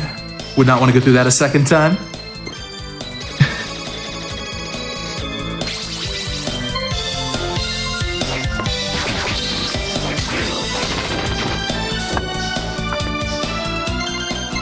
All right, so this is an interesting area in terms of farming. A lot of the enemies here are very low level and easy to kill, but some of them are quite rare and in awkward positions. So there's some tricky moments. First though, this one's pretty easy. We're just gonna go back and forth. There are conveniently 2 of these catoblepuses here.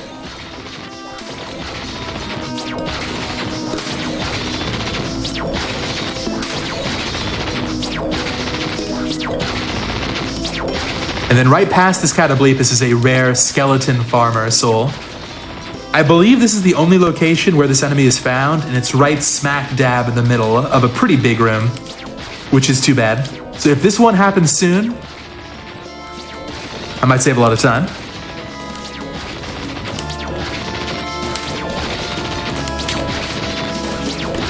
Nice. All right, so a lot of stuff here is weak to the imp soul. I need all of these souls right here. So there's Skeleton Ape, Yorick, Mimic, Skeleton Farmer. We're just gonna kind of go back and forth until I get at least one of these.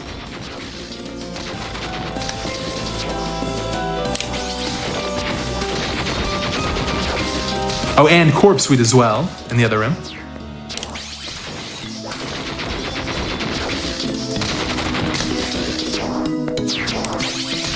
Oh, closed call. All right, there's one.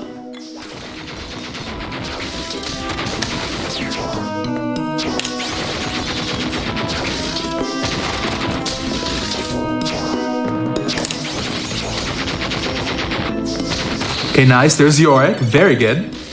I'll save Mimic for later. I can farm that again in the guest house. So let's just focus on Skeleton Ape and the farmer. Nice. Very good. Okay, this is a great garden. This one, though, is the rarest of the bunch.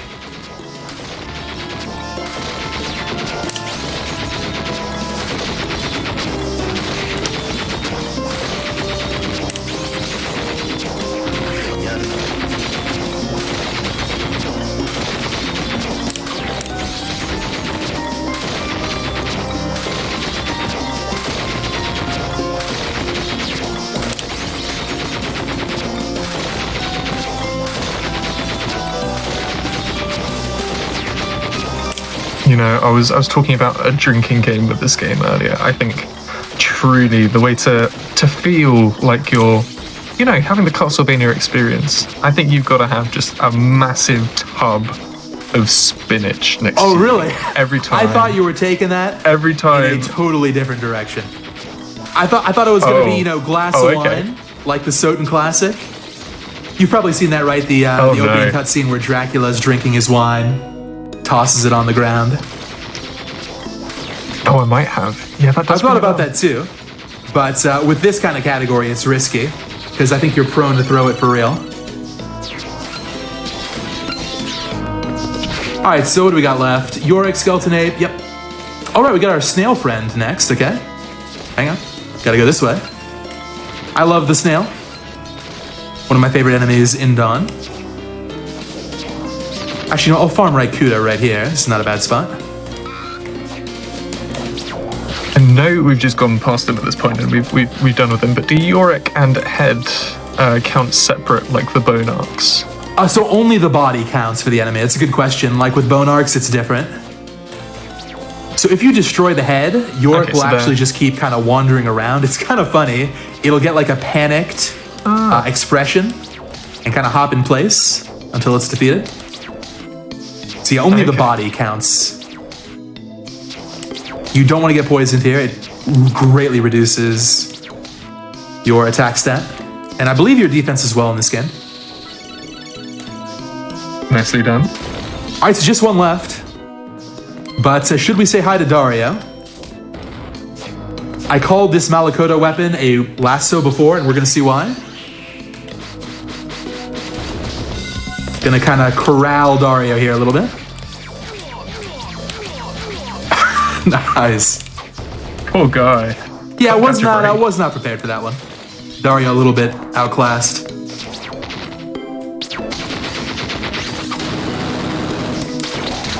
All right, imp for this. This one is not as rare, I don't think, but it does take a while because it's in the middle of a big room. Oh, okay. Well, let's go. That was the kind of split I was looking for. That's a gold. Excellent. That's the best I've ever had. Very nice. Well done. I mean, I say well done. It's totally just the game being nice to you, but I feel like I've got to congratulate someone. I feel you. I'm relieved. So now would be a great time for a break. We're in the home stretch. Sub 3, maybe still on the table. Brilliant. Well, everybody, you heard him. We've got a run on our hands now after a nice little gold there. So we are going to be having another break. This gives you a chance to, you heard me what I said earlier, but we have a little bit of a stretch. Make sure you stay hydrated. We've been talking about food a lot, so if you're feeling hungry, go sort of, yeah. If you're feeling peckish, go and have a little nibble to eat. But we will be back in about 5 minutes or so to complete this run. So don't go. Well, have a stretch and stuff, but we'll see you in a couple of minutes.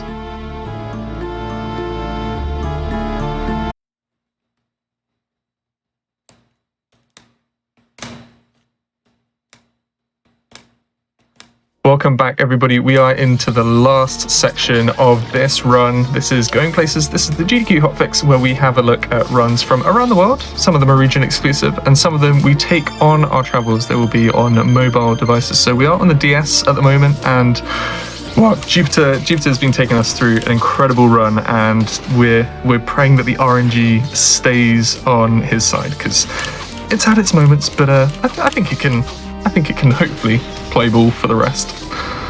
Yeah, so this right here is the dreaded Iron Golem farm. I like this one a lot, but it is tough. It's very easy to get hit. And it's going to take a lot of MP because we're using a combination of Dead Pirate and Imp.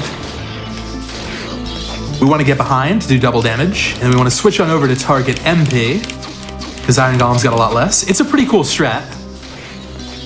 Still kind of getting into rhythm. The soul drop rate is bad, but not terrible. I think it's around the 3% mark, maybe 2.5.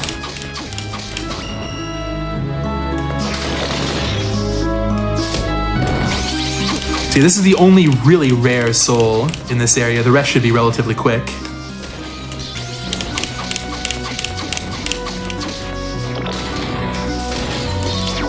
Oops, do something like this.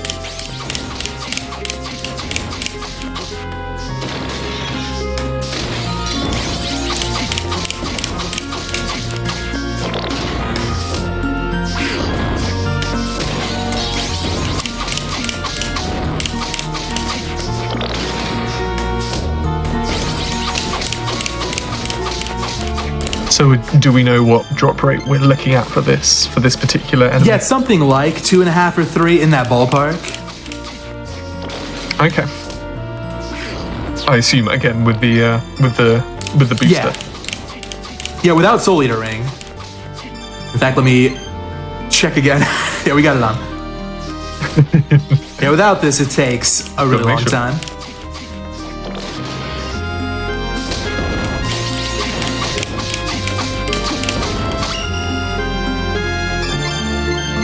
Yeah, this is why I bought all those high mind ups.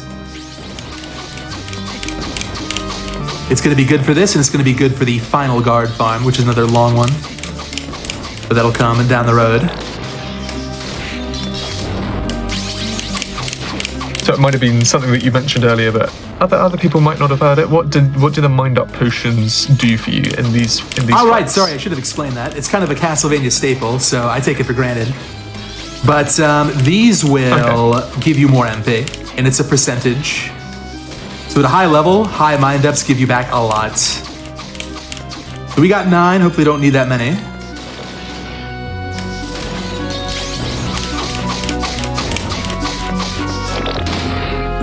All right, not an amazing farm, but still not too bad.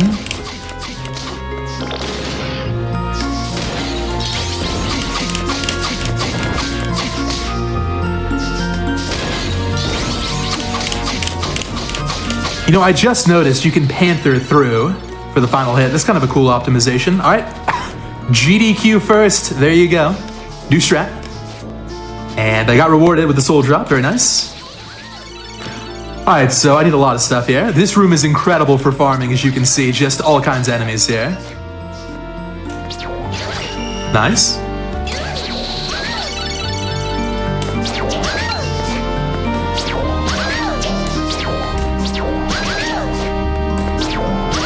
There's a better spot to farm Persephone, so yeah, now that I have Witch, I'm gonna bail. And then Mimic, funny enough, is weak to Imp. It really is incredible. A good like 30 to 40% of enemies in this game are weak to this effect. It's very nice. It's kind of a cool strat you don't see anywhere else.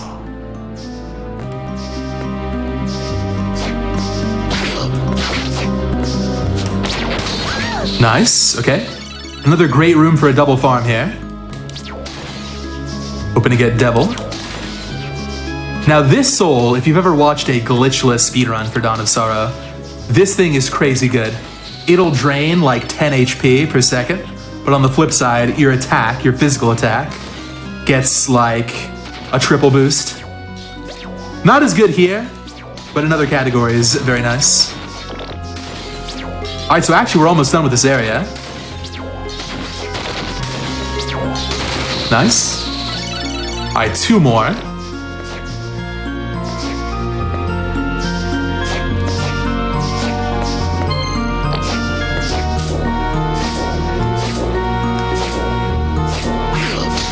And this is the one time in the run we're going to see the giant bat soul.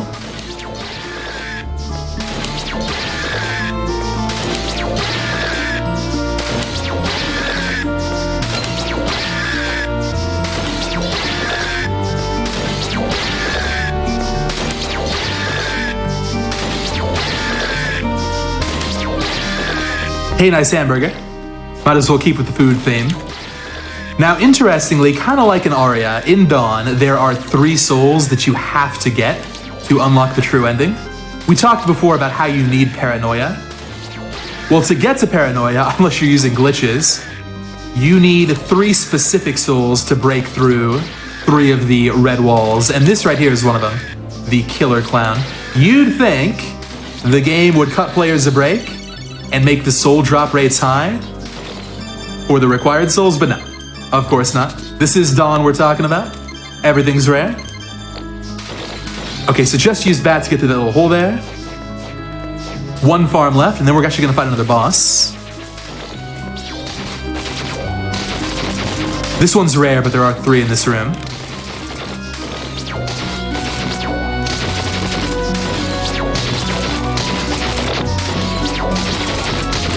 Also, we're level 49 now. Just take a look at the MP bar. Every time I use Malakota, it is just, it's like a pixel. So at this point, Malakota is really all we need. However, I might kind of mix up some of the strats later. We'll wait and see on that one.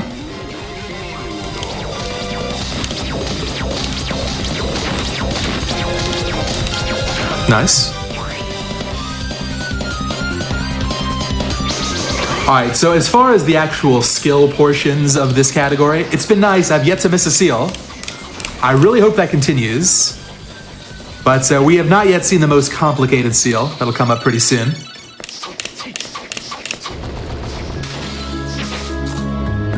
I'm trying to think of the transferable skill that these seals give, because I feel like there should be one. I myself have not found another use for him. It's kind of an isolated skill. Would be nice though. I suppose tracing things, maybe? Oh, I can see that. Maybe? I can see that, yeah. Oh, that was quick. All right, there's Warg. I've also got to get the axe armor. Nice.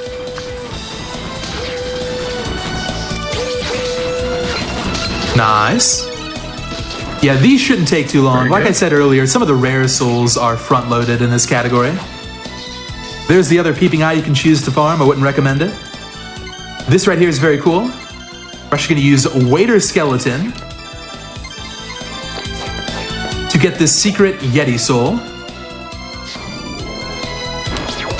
Oh, nice first try. Okay. Yo. Now, yesterday I was doing you some what, GDQ prep, and I had to farm this table. The drop rate's not that bad. It took me like 15 minutes. See how long it takes here. I should be able to get it in one. Okay, that's typical luck. I'm a big fan of the concept of having to farm a table. It's a really interesting... just seems yeah, it's very amusing from an outsider's point of view. Castlevania's full of goofy stuff like that. It's a very interesting soul as well. When you have it equipped and you sit down, you'll heal. I might just show that off for fun. Yeah, there are a lot of chairs in this game, and the whole point of having those chairs lying around is you can heal up if you want. That was very good. What's left? We've got Spin Devil, and I think that's it, yeah? Yeah, for example, let me just take some damage here.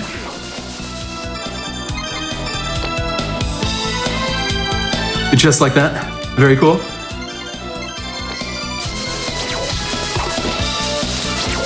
One thing I was going to mention is that I don't envy the menuing that you have to do, because in the speedruns that I do, I generally try and avoid any menuing that I have to do, and it seems like you've got these sort of locked down quite well. You know what's really interesting? I'm a big fan of a good menu in RPGs and other kinds of speedruns. Castlevania, despite not being an RPG, really does matter if you get good menus versus bad ones. It can save a lot of time. In this game, though, it's pretty tough to work with.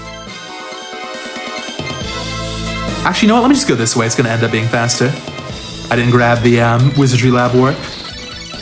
But yeah, it's a little bit unpredictable how the menus shake out. It all depends on what souls you get and in what order. So unlike a lot of games, a lot of other Castlevanias where you can memorize the menu inputs, here it's all about reacting on the fly. So if some of the menus seem sloppy, that's why. Okay. Here we've got a really quick trip to the lab. Only a few souls I need.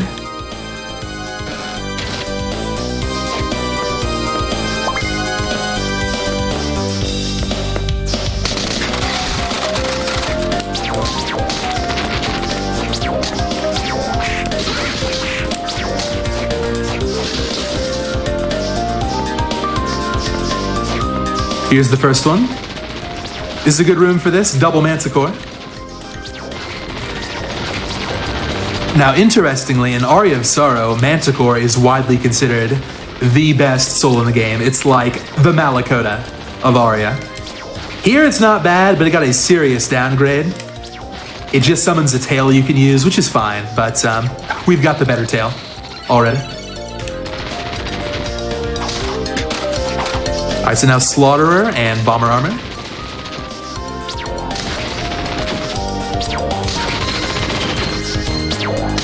There's one.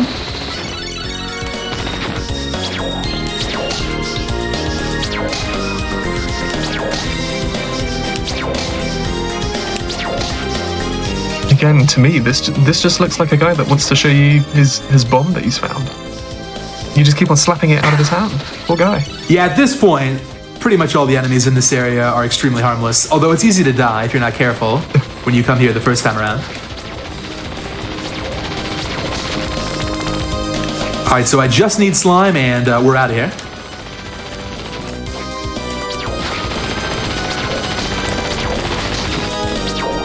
Gamma. The Malakota hitbox, it's a little bit funny when it's first coming out, so the slimes can be tough to hit.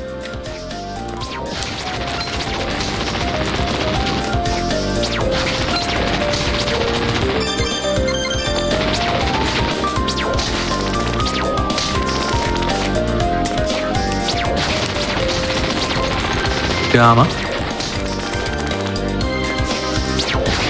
Oh, someone's noticed your slightly devilish-looking HP. Oh, good point.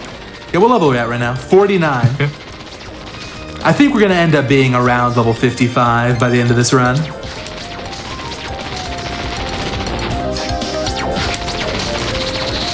Of course, it takes forever, and then you get the back-to-back.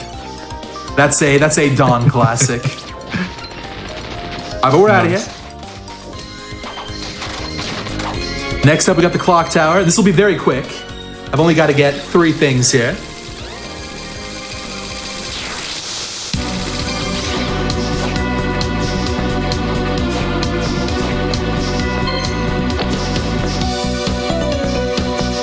First one is the Medusa head.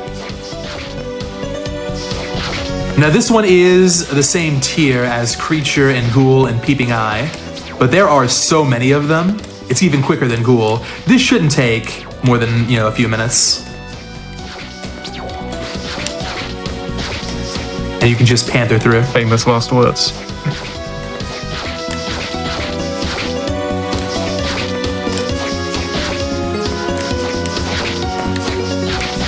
Nice, very good. Now it's time to get Harpy. Actually, wait a minute, hang on. There's a better spot this way. Yeah, often you'll get Harpy earlier than this when you're farming the Imp Soul for the first time. So yeah, you see that enemy in the background? That's actually killable. This is kind of a puzzle soul, 100% drop rate, once you figure out the trick. Nice. Actually, this should be Malakota.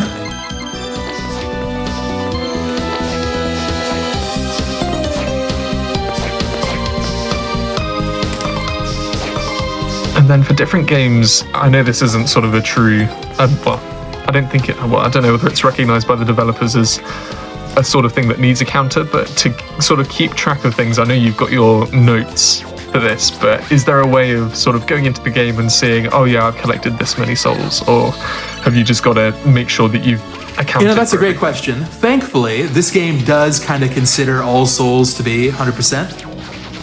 And there is both the Rune Ring, or sorry, not the Rune Ring, the Chaos Ring, where that only appears if you have 100%. That's one way to verify.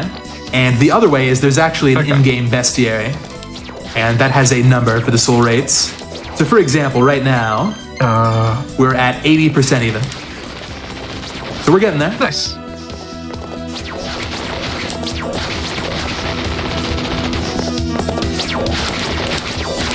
Nice. Okay, so far an excellent pinnacle. And I'll farm these dead warriors a little bit more later. Now this farm is a bit awkward.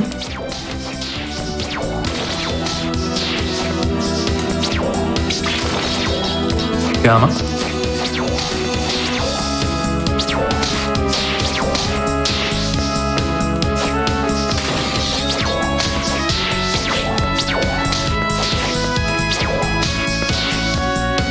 This Guillotiner enemy is actually one of the best red souls in the game. Not quite as good as Malakota, but it comes a lot earlier, it's easier to farm. So for a casual playthrough, if you're looking for like a tip on how to get through the game efficiently, this soul is a great contender. Of course, again, the double. Oh my god! Is that a triple? Nice triple. Oh my god. baby, a triple. Incredible. Well, that's not gonna Incredible happen scenes. again. Yeah, this playthrough really has been something else. I've been having a blast. What an experience. Alright, so what's next? We've got hang on. So I gotta scroll down on my notes here. There we go. Is it Final Guard next? Is it really time for Final Guard? I'm gonna wait. Let's do this first. I'm dreading the Final Guard farm.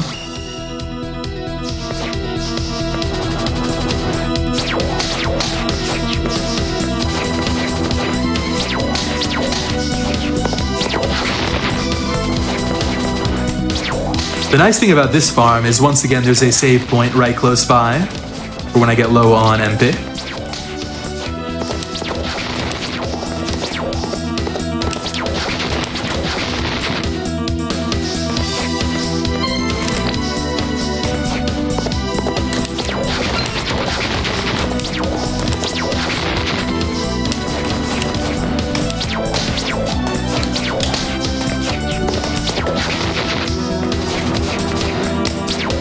Ooh, someone's raised a good point. So we did just have a triple of those souls there. They said that I don't know the math, but they're half sure that the triple soul drop there had lower odds than creature. Do you know what the odds were for those? I am almost certain that is correct. I think Guillotiner is somewhere in the 3 to 4% range with the Soul Eater Ring. There, you do that to the power of 3. That's got to be crazy low. Wow. That's amazing. All right, so this top floor has been incredible, but this is kind of slow. Not a big deal. Hopefully this turns around. Nice. Just ask nicely. Very cool. Yeah, being polite goes a long way.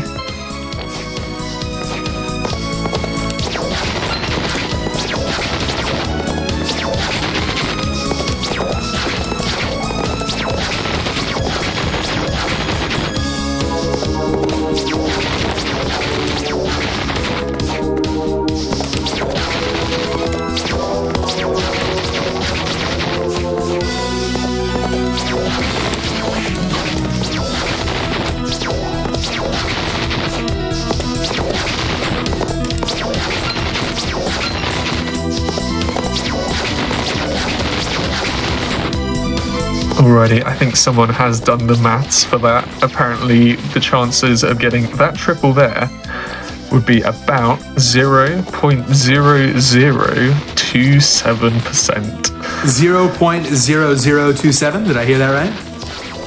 That is something. Yes, yeah. Wow.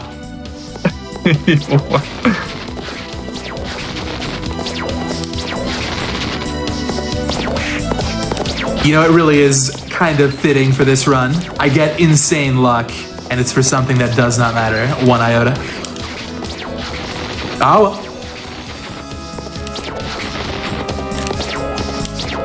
The game giveth. As the game giveth, this run.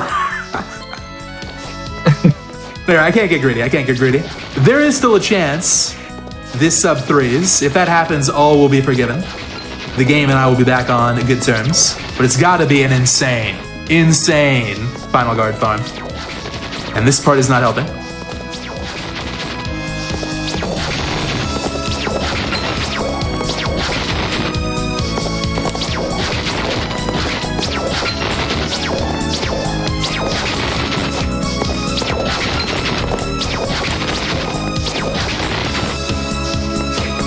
Yeah, so after this, we've got Final Guard, Bugbear, Mothman, which is another secret soul.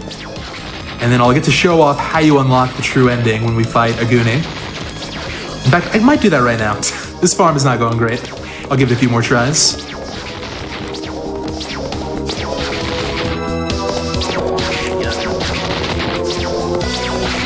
Okay. I'm glad I stuck with it. Persistence paying off.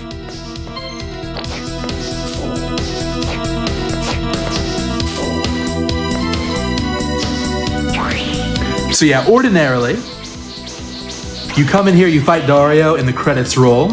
However, if you head into the mirror, you'll notice that demon in the background. That has been tied to Dario's soul. We can fight the demon directly by going through the mirror.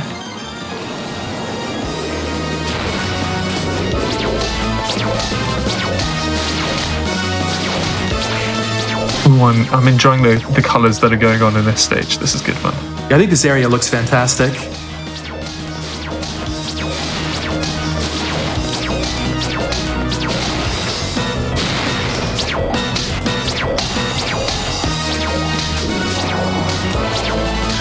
Okay, nice fights.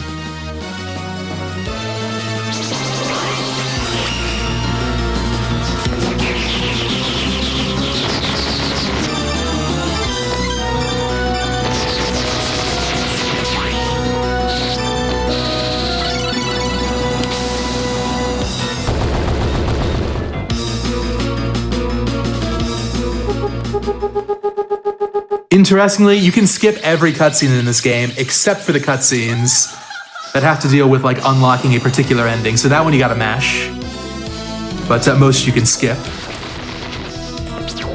In Glitchless, for example, there's a very funny cutscene. It's supposed to be serious and dramatic, but I find it hilarious, where a certain someone comes back to life unexpectedly.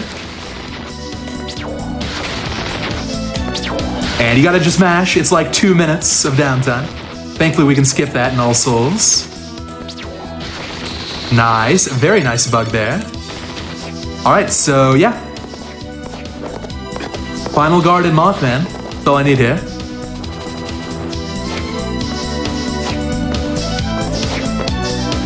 Now, Final Guard is notoriously bulky, but Malakota, Does pretty good. We put on Raikuda. The only way to summon the Mothman is with electricity, like that. This one's very common. Nice. Let's see if we can get a first try. Nice. All right, excellent. Hey.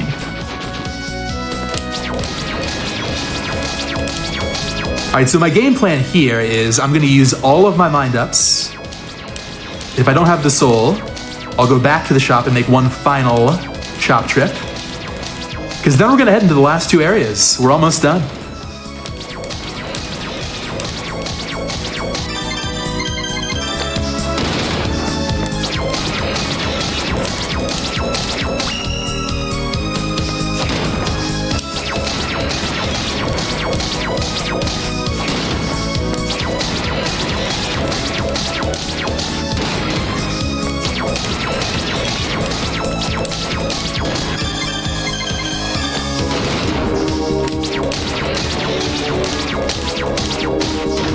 Some trivia for you.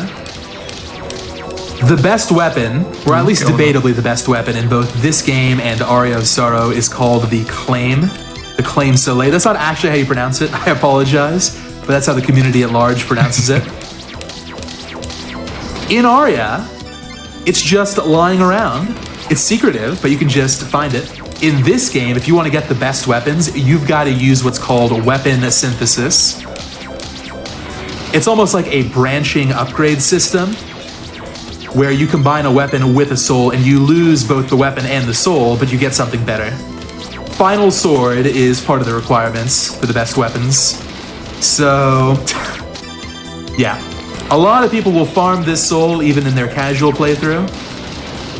And it's a tough one. It's looking like we're not going to get it on this first trip here. But there is another one in the Abyss. Well, it looks like the chat has been smugged. Apparently, by the sounds of it, you've got a copy pasta of sorts, and we have been blessed with it. I have a feeling I know which one. Perhaps something about Lucky Stars. We cannot thank our Lucky Stars for this run.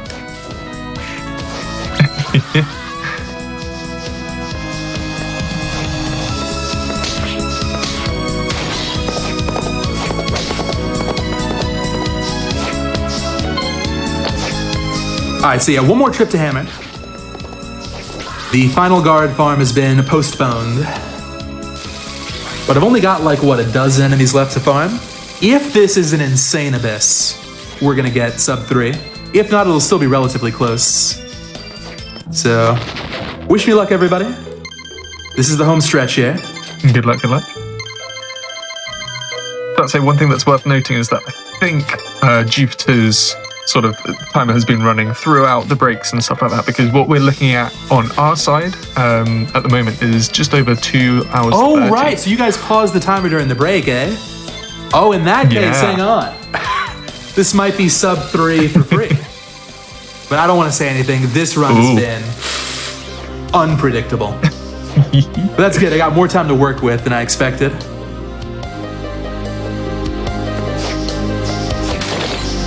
All right, got a zip here.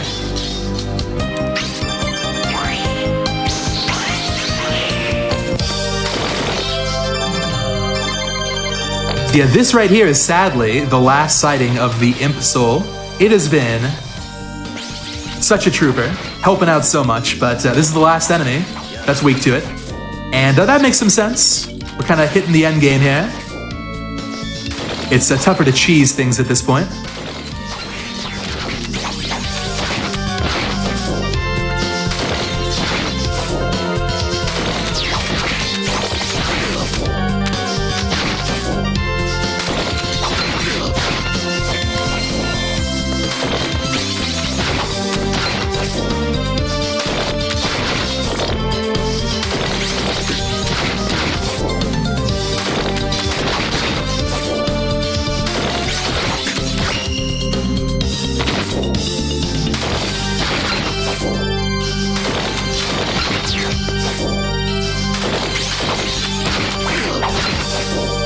Okay, a bit unlucky to start. This one's not too bad normally.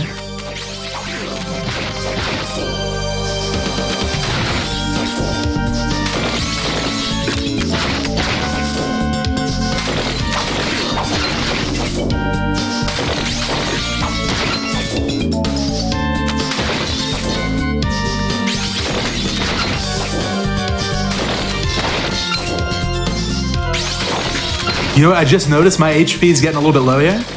These rippers are kind of scary. I'm actually gonna heal up. Oh, we've got somebody wondering, and of course me wondering as well. What percentages are we looking for? This one I sadly don't know. Okay. Now there is a spreadsheet you can find created by, oh my god, I want to make sure I give proper credit. Novell is the one who created it. A really talented Japanese runner for this game. Has also got the one and only true any percent run on the leaderboard. That is a big-brained category. It's all about memory corruption, out of bounds. It's literally one run by Novell. Please go check that out, it's super good. Wow. But yeah, they came up with the spreadsheet, which you can find. I could hazard a guess that Ripper is like in the 2% range, but I'm not 100%. Okay. So certainly not easy, but certainly Exactly, not the worst. somewhere in the middle. Same with our friend Gaibon here. This is a really cool farm spot. It's all about grounded Malakota cancels, which are fun to do. Nice.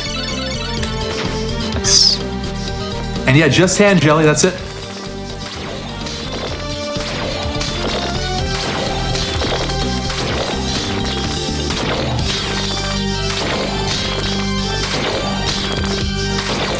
Now, I think there's a really nice, subtle story arc to this category. You know, we came here right at the start of the run, 2.5 hours ago, and we saw death, but we were not well equipped to win. So we had to flee in terror, and only now are we ready to come back. So we're gonna get some revenge. I'm gonna zip back on in after this farm here, and we're going to make quick work of death.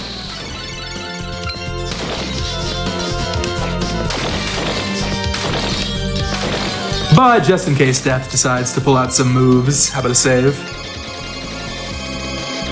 I do enjoy the sort of inadvertent headcanons that speedruns can create when you sort of completely break what the story was supposed to be. It's one of my absolute favorite parts of speedrunning, totally agreed.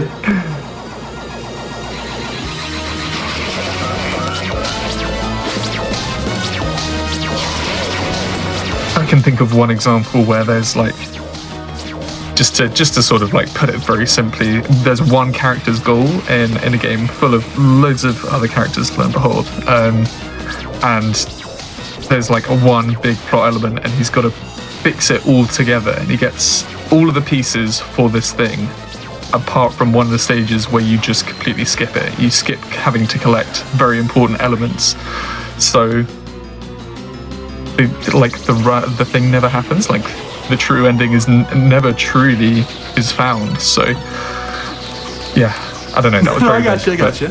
It happens in speedrunning. So I was locked in because that right there was the toughest seal in the game. There's one left. So far we're 100%. That would be a nice consolation prize. I did not PB. I did not come close to a PB, but at least I got all the seals. It's about the friends we made along the way. Now, this interestingly is the only Arc Demon in the entire game right here. So I have to farm this one, I have no choice. But it has a nasty habit of kind of flying off screen. This one's rare. I think this one's a 1.56.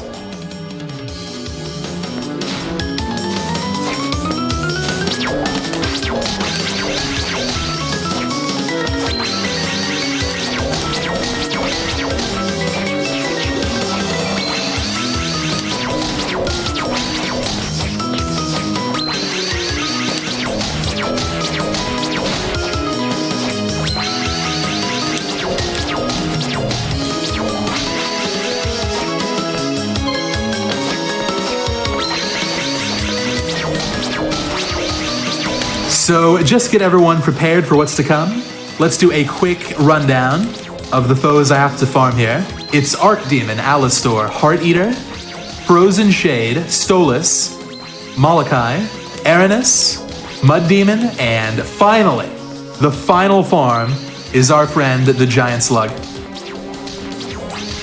So that's the roster. What an icon. What an icon.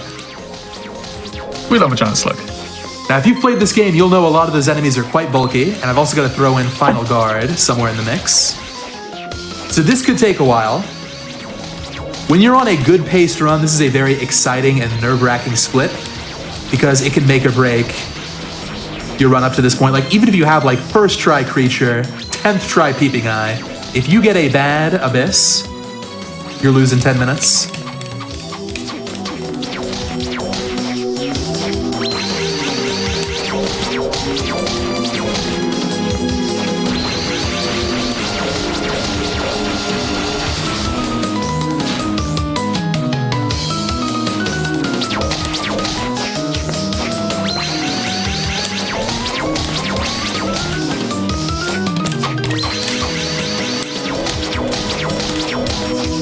Nice. You know what? I'll take that Mana Prism. That's actually very nice for the final guard farm coming up. A little unlucky though. But it's that, not the better draw.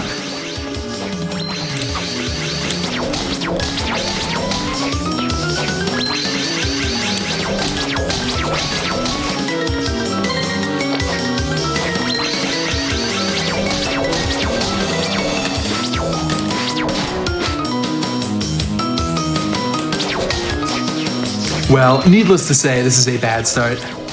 The soul is rare, but I was hoping it would take maybe 30 tries. I don't know where we're at right now. It feels like 50. I could be wrong.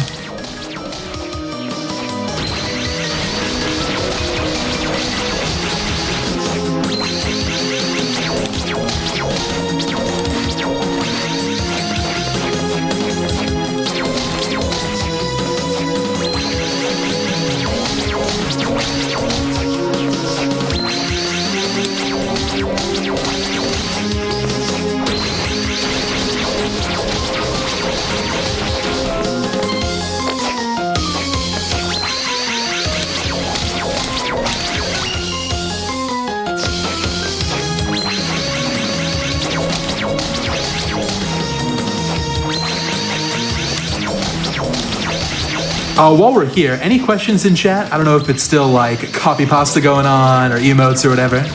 But if anyone has a question, now's a great time to answer. Some of these farms will be taking a while. We've got a lot of talk about death, interestingly. Apparently, somebody said that death does the laundry and sometimes picks up kids from school. Really? Somebody said death is a massive jerk in Harmony. That's true. Harmony is not known for its hitboxes. They're a little bit inconsistent, a little bit jank. So Death's just pretty much a skeleton with a cipher from Dracula, decided to make him his personal maid, is another take.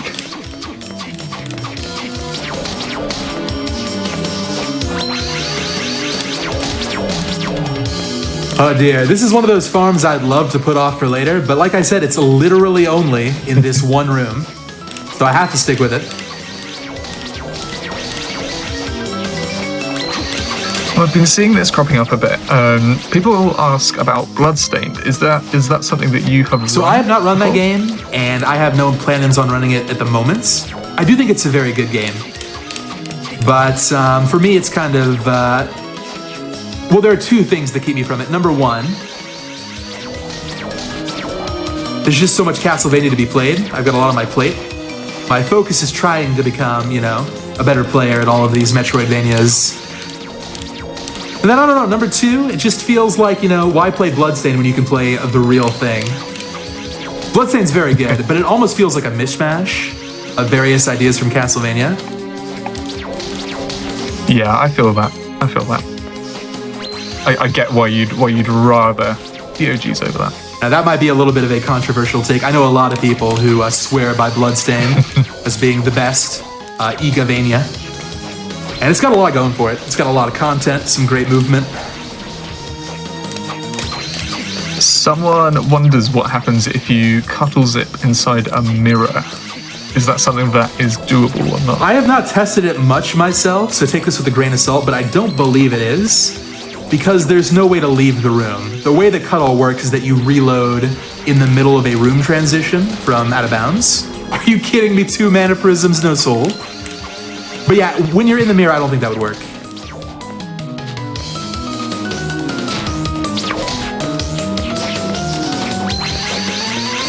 Now, I think a very strong question, which I hope we have the strength to answer, is why play Shovel Knight when you can just play Mario? That seems a little bit snarky to me. Hey, look, I'm just saying. I'm a bit of a Castlevania loyalist. And I'm afraid to say I'm not very qualified to answer that question either.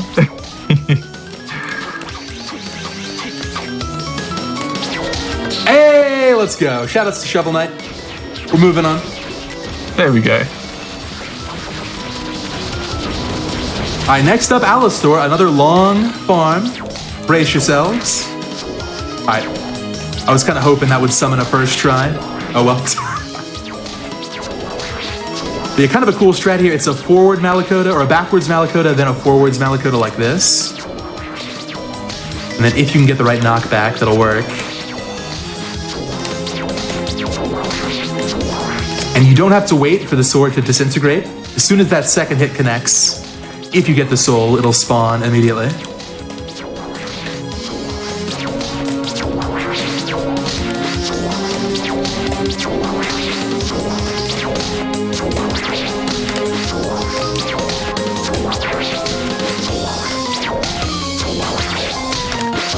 Well, I suppose I might as well use one of those mana prisms I picked up a moment ago.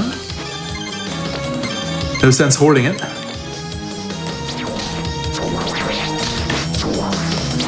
Man, I am up to level 56. Out of curiosity, what's the GDQ timer at right now? I'm curious if we're in the ballpark for a sub 3. So on our end, we are still looking. It's a quarter of an hour until we hit 3 hours. So we're 2 hours 44. Okay, so we're gonna have to average about a soul a minute down the stretch. Possible, but tough. Because I need to save a little bit of time for the actual final fight.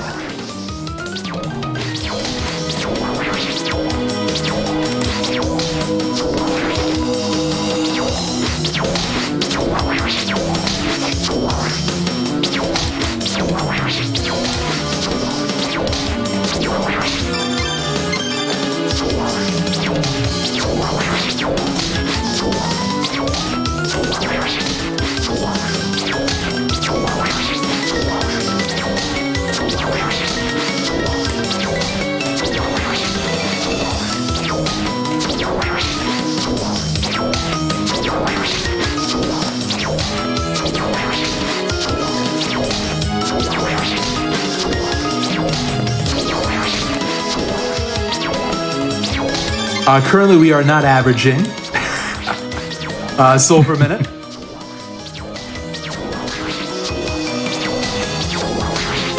Man, if this run of all runs could sub 3, that would be so exciting. I'd love to see that happen.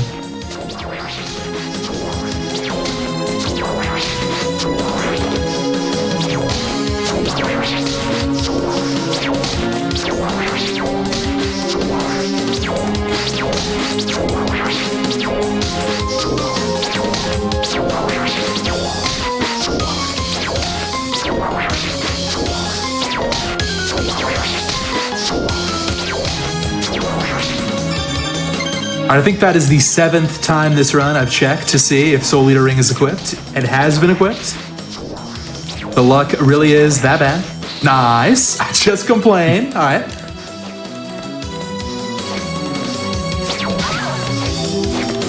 All right, so Heart Eater right here.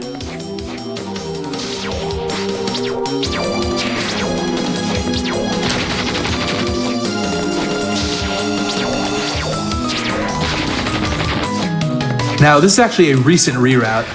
I used to farm the Heart Eater back in the Wizardry Lab. There's a spot where there are 3 of them. So it seems like a nice spot to farm, but it's really easy to trade by mistake. These things don't have the best hitboxes. So here you can wait, it'll come in close. And it's typically pretty safe. So I like this spot a little bit better.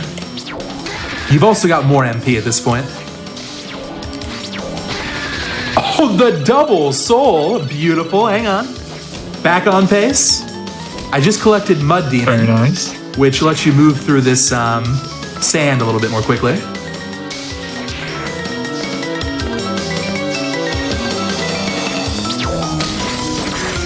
Now see that alcove on the left right there?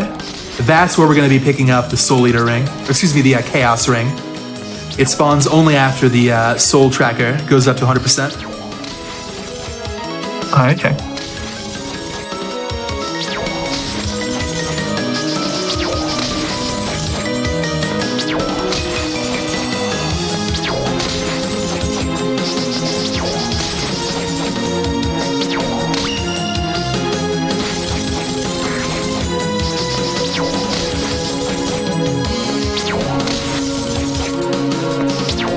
Alright, so this farm is taking a lot longer than it should. These frozen shades show up as early as the subterranean hell. So they're more of a mid-game enemy. I think it's got a pretty good drop rate. There we go. Alright, so longer than expected, but not too bad. Now it's time for Stolas and Aranis. This farm is rough.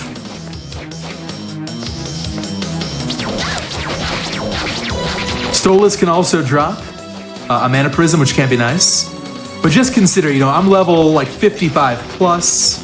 I've got Malakota, arguably the best soul in the game. It still takes a good 4 hits to kill a Stolas. So very bulky.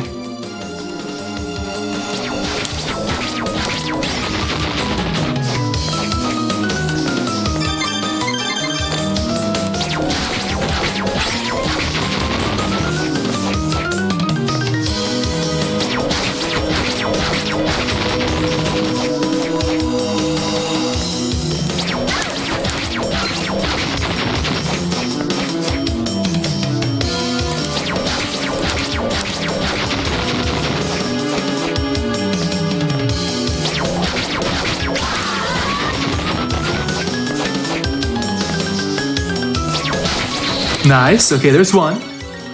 I did need that Aranis soul, so now I can farm Stolas later. Now that I have Aranis. But here we go. I really need to get this soul right here. Oh! Okay, nice. Man, I was running low on resources. That could have been very bad.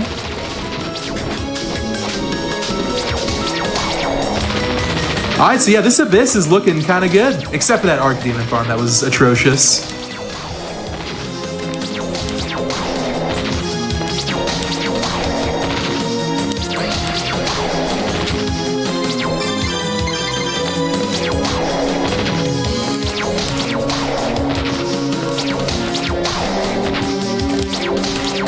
Nice.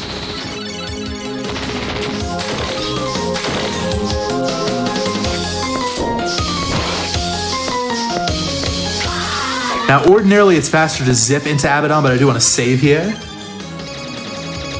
So taking the normal path. Okay, second to last boss and the final seal that we have to deal with. All right, what am I doing? I have to zip, hang on. Sorry, I almost forgot. Well, I'm glad I saved, but yeah, let's go back here. Do a little something like this. Yeah, this is required.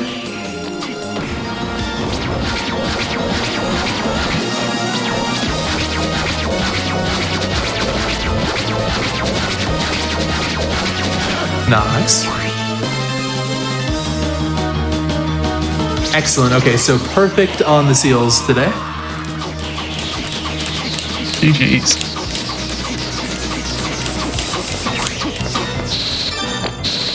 All right, so I think it's just Stolas and the snail. That's all we got to worry about. Awesome. Do you remember like 3 hours ago we were back here? I was farming for Malakota at level 5. It really has been a journey.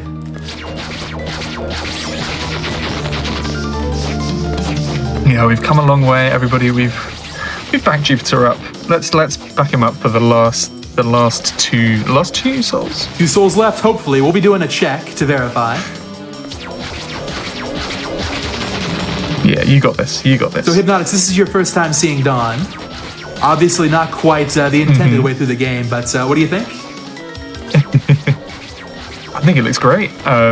Again, I say that I'm not particularly well versed in these types of games, but I think this has been a great introduction. Even, I don't know, sometimes people say that seeing a speedrun of a game before sort of getting your hands on it and playing it doesn't usually help the experience, but I feel like, I don't know, this is the right mix of fun, and I don't know, I feel like I'm really understanding what it is to play this game, because like it seems like grinding is certainly part of it, maybe not quite to this extent in a casual playthrough, but it's, yeah, I don't know, I feel like I've learned a lot, certainly. Well, hey, I'm so glad to hear that. Please do give it a try. It's one of my all-time favorites. No, there's certainly no promises from me, but who knows? Maybe I'll find that. That's my next. I think every Castlevania fan is hoping that Konami will release a DS collection to follow up on the GBA collection sometime in the next couple of years. Ooh. I think these games really do hold up great. Like you said at the start, the sprite work is fantastic. Music's great. Beautiful. So yeah, hopefully sooner rather than later, we'll get that.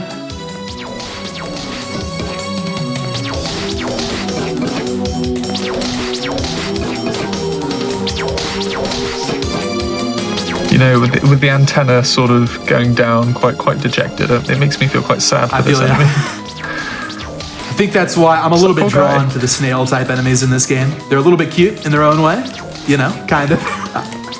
You do feel a bit bad, and I was about to say, in this hellscape, they're certainly made out to be quite cute amongst all of the sort of more demonic type. Well, sadly, I am out of MP healing on the last soul farm, so I've kind of got to go back to the shop.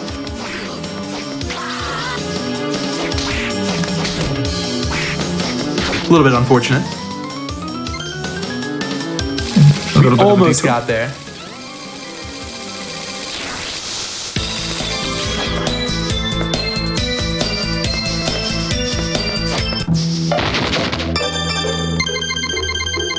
Oh, I'm kind of low on cash here.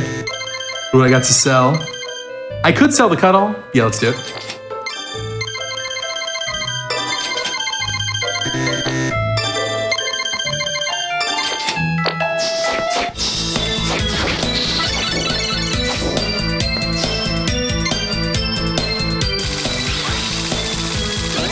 So yeah, I could check right now to see if I've got every soul but one, but I kind of want to build the suspense on it. So as soon as I get this giant slug, we'll take a look.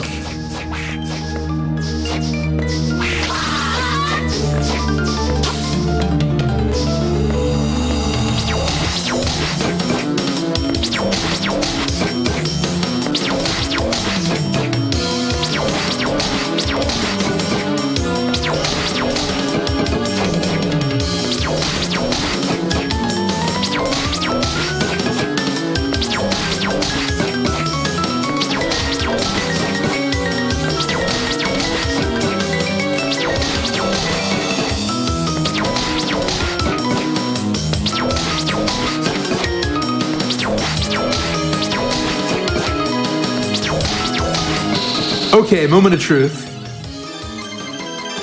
Nice, let's go. All right. It's finally over. Like I mentioned before, I do want to take that detour to pick up the Chaos Ring. I can show this off. This might cost me the sub 3, but truthfully, I was kind of locked into showing this off either way. It's pretty cool. And it kind of makes all of this effort worthwhile. So let's go pick that up.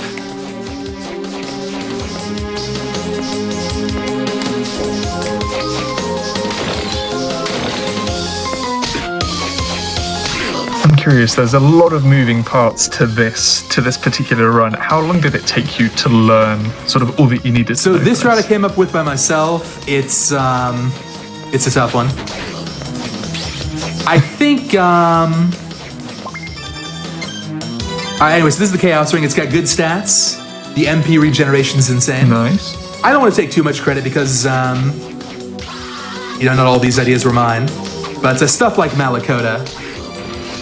I decided to build this route around Malakota and it worked out. Probably took me like a good week of routing. And the first draft was pretty lousy. You know, every run you do, you kind of make tweaks to your route. Even this run, I found a couple things I think I want to incorporate in the future. I don't know if it's just me. I think that's something quite fun about I totally agree, yeah. the fact that it's One of my favorite parts of speedrunning is actually the routing. Executing is great, but kind of getting those ideas on paper, having the eureka moment that something might save time, it's a good feeling. yeah, developing on the fly, and especially sort of having it on this as well, on marathons and stuff. It makes it magical.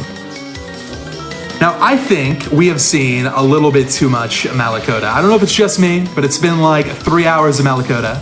How about, for the final fight, we shake things up a bit? Ooh.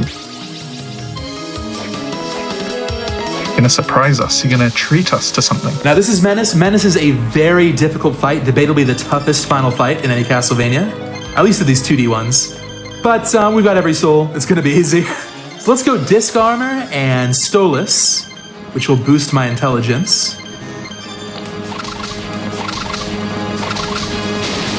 Actually, can I boost my intelligence a little bit more? Yes, I can. There we go, up to 75.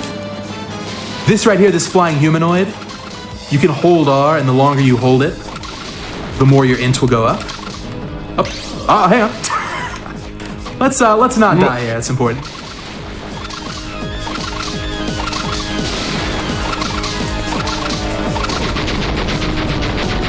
Alright, so I think for phase 2 we're gonna play a little bit of soccer. How does that sound? I'm up for that. I'm a fan. Bit of soccer ball.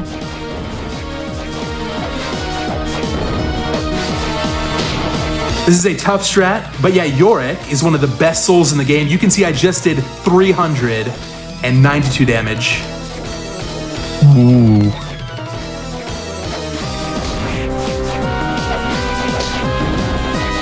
Yeah, you gotta bend it like Beckham a little bit. And this is actually a strat I've considered incorporating for like glitchless speedruns. It doesn't quite work out because it's just so tough to do. And you do have other options.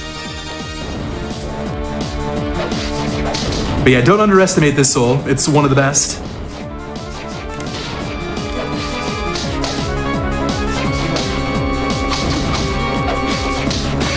Nice. All that work for nothing. I'm a little bit low on healing. Oh my god, is the spinach gonna make the difference? Let's go. Alright. Oh, the hero that we didn't know we needed. Nice, okay. One down, one to go. Now, Yorick is not the best for, excuse me, the knee. So let me find another cool strat to try out.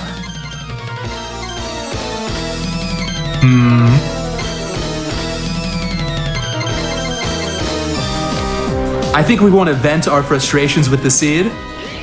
This soul is a great choice.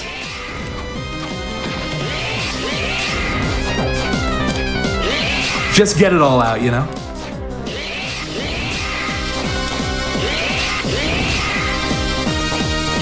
There is some interesting tech with Mandragora that's not obvious. You can throw two at once, but the second one will only come out if it's thrown in that window when the first one is thrown but hasn't attacked yet. Sorry, that might not have been the best explanation, but basically you gotta time it correctly. And you can get double damage.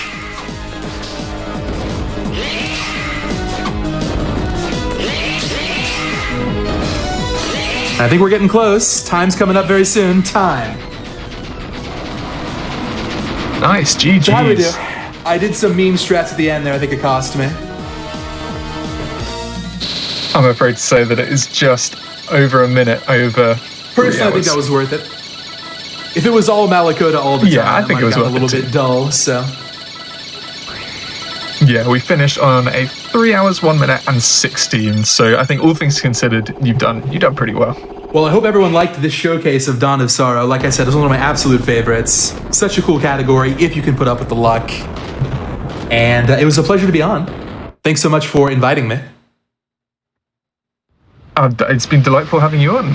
It's always nice having runners on that are like super passionate about their games, and yeah, it always helps. It always helps with it being, if it's a favorite, then yeah, want to have people on. So Yeah, thank you so much. I know that we've got a lot of people here who are already fans of you, but if you've just made some fans, where can people find you? Yeah, so I stream about 6 days a week on twitch.tv/JupiterClimb, and it's pretty much all Castlevania, if you like this kind of thing.